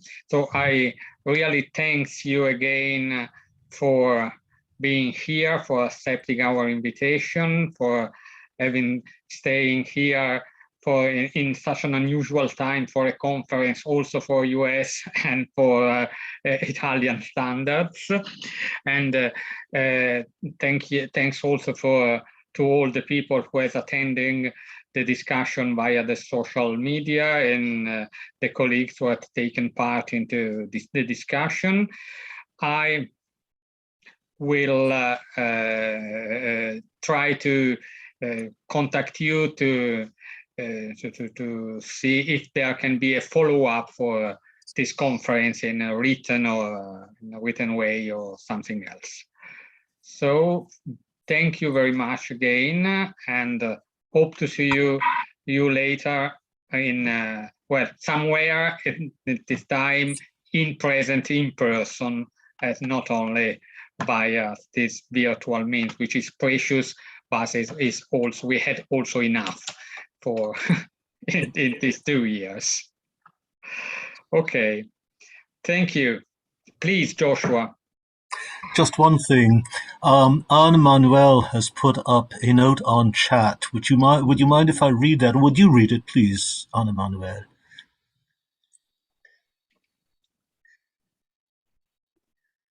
Yes, I'm sorry. You'll read it. You'll read it better than me. Okay.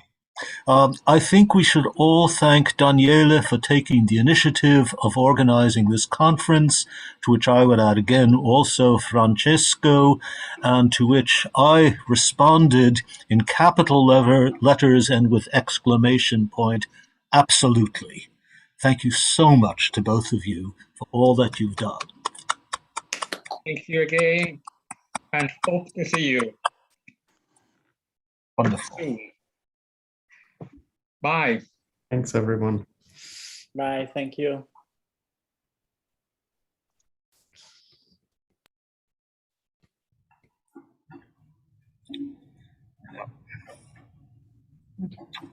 Great stuff, Jesse.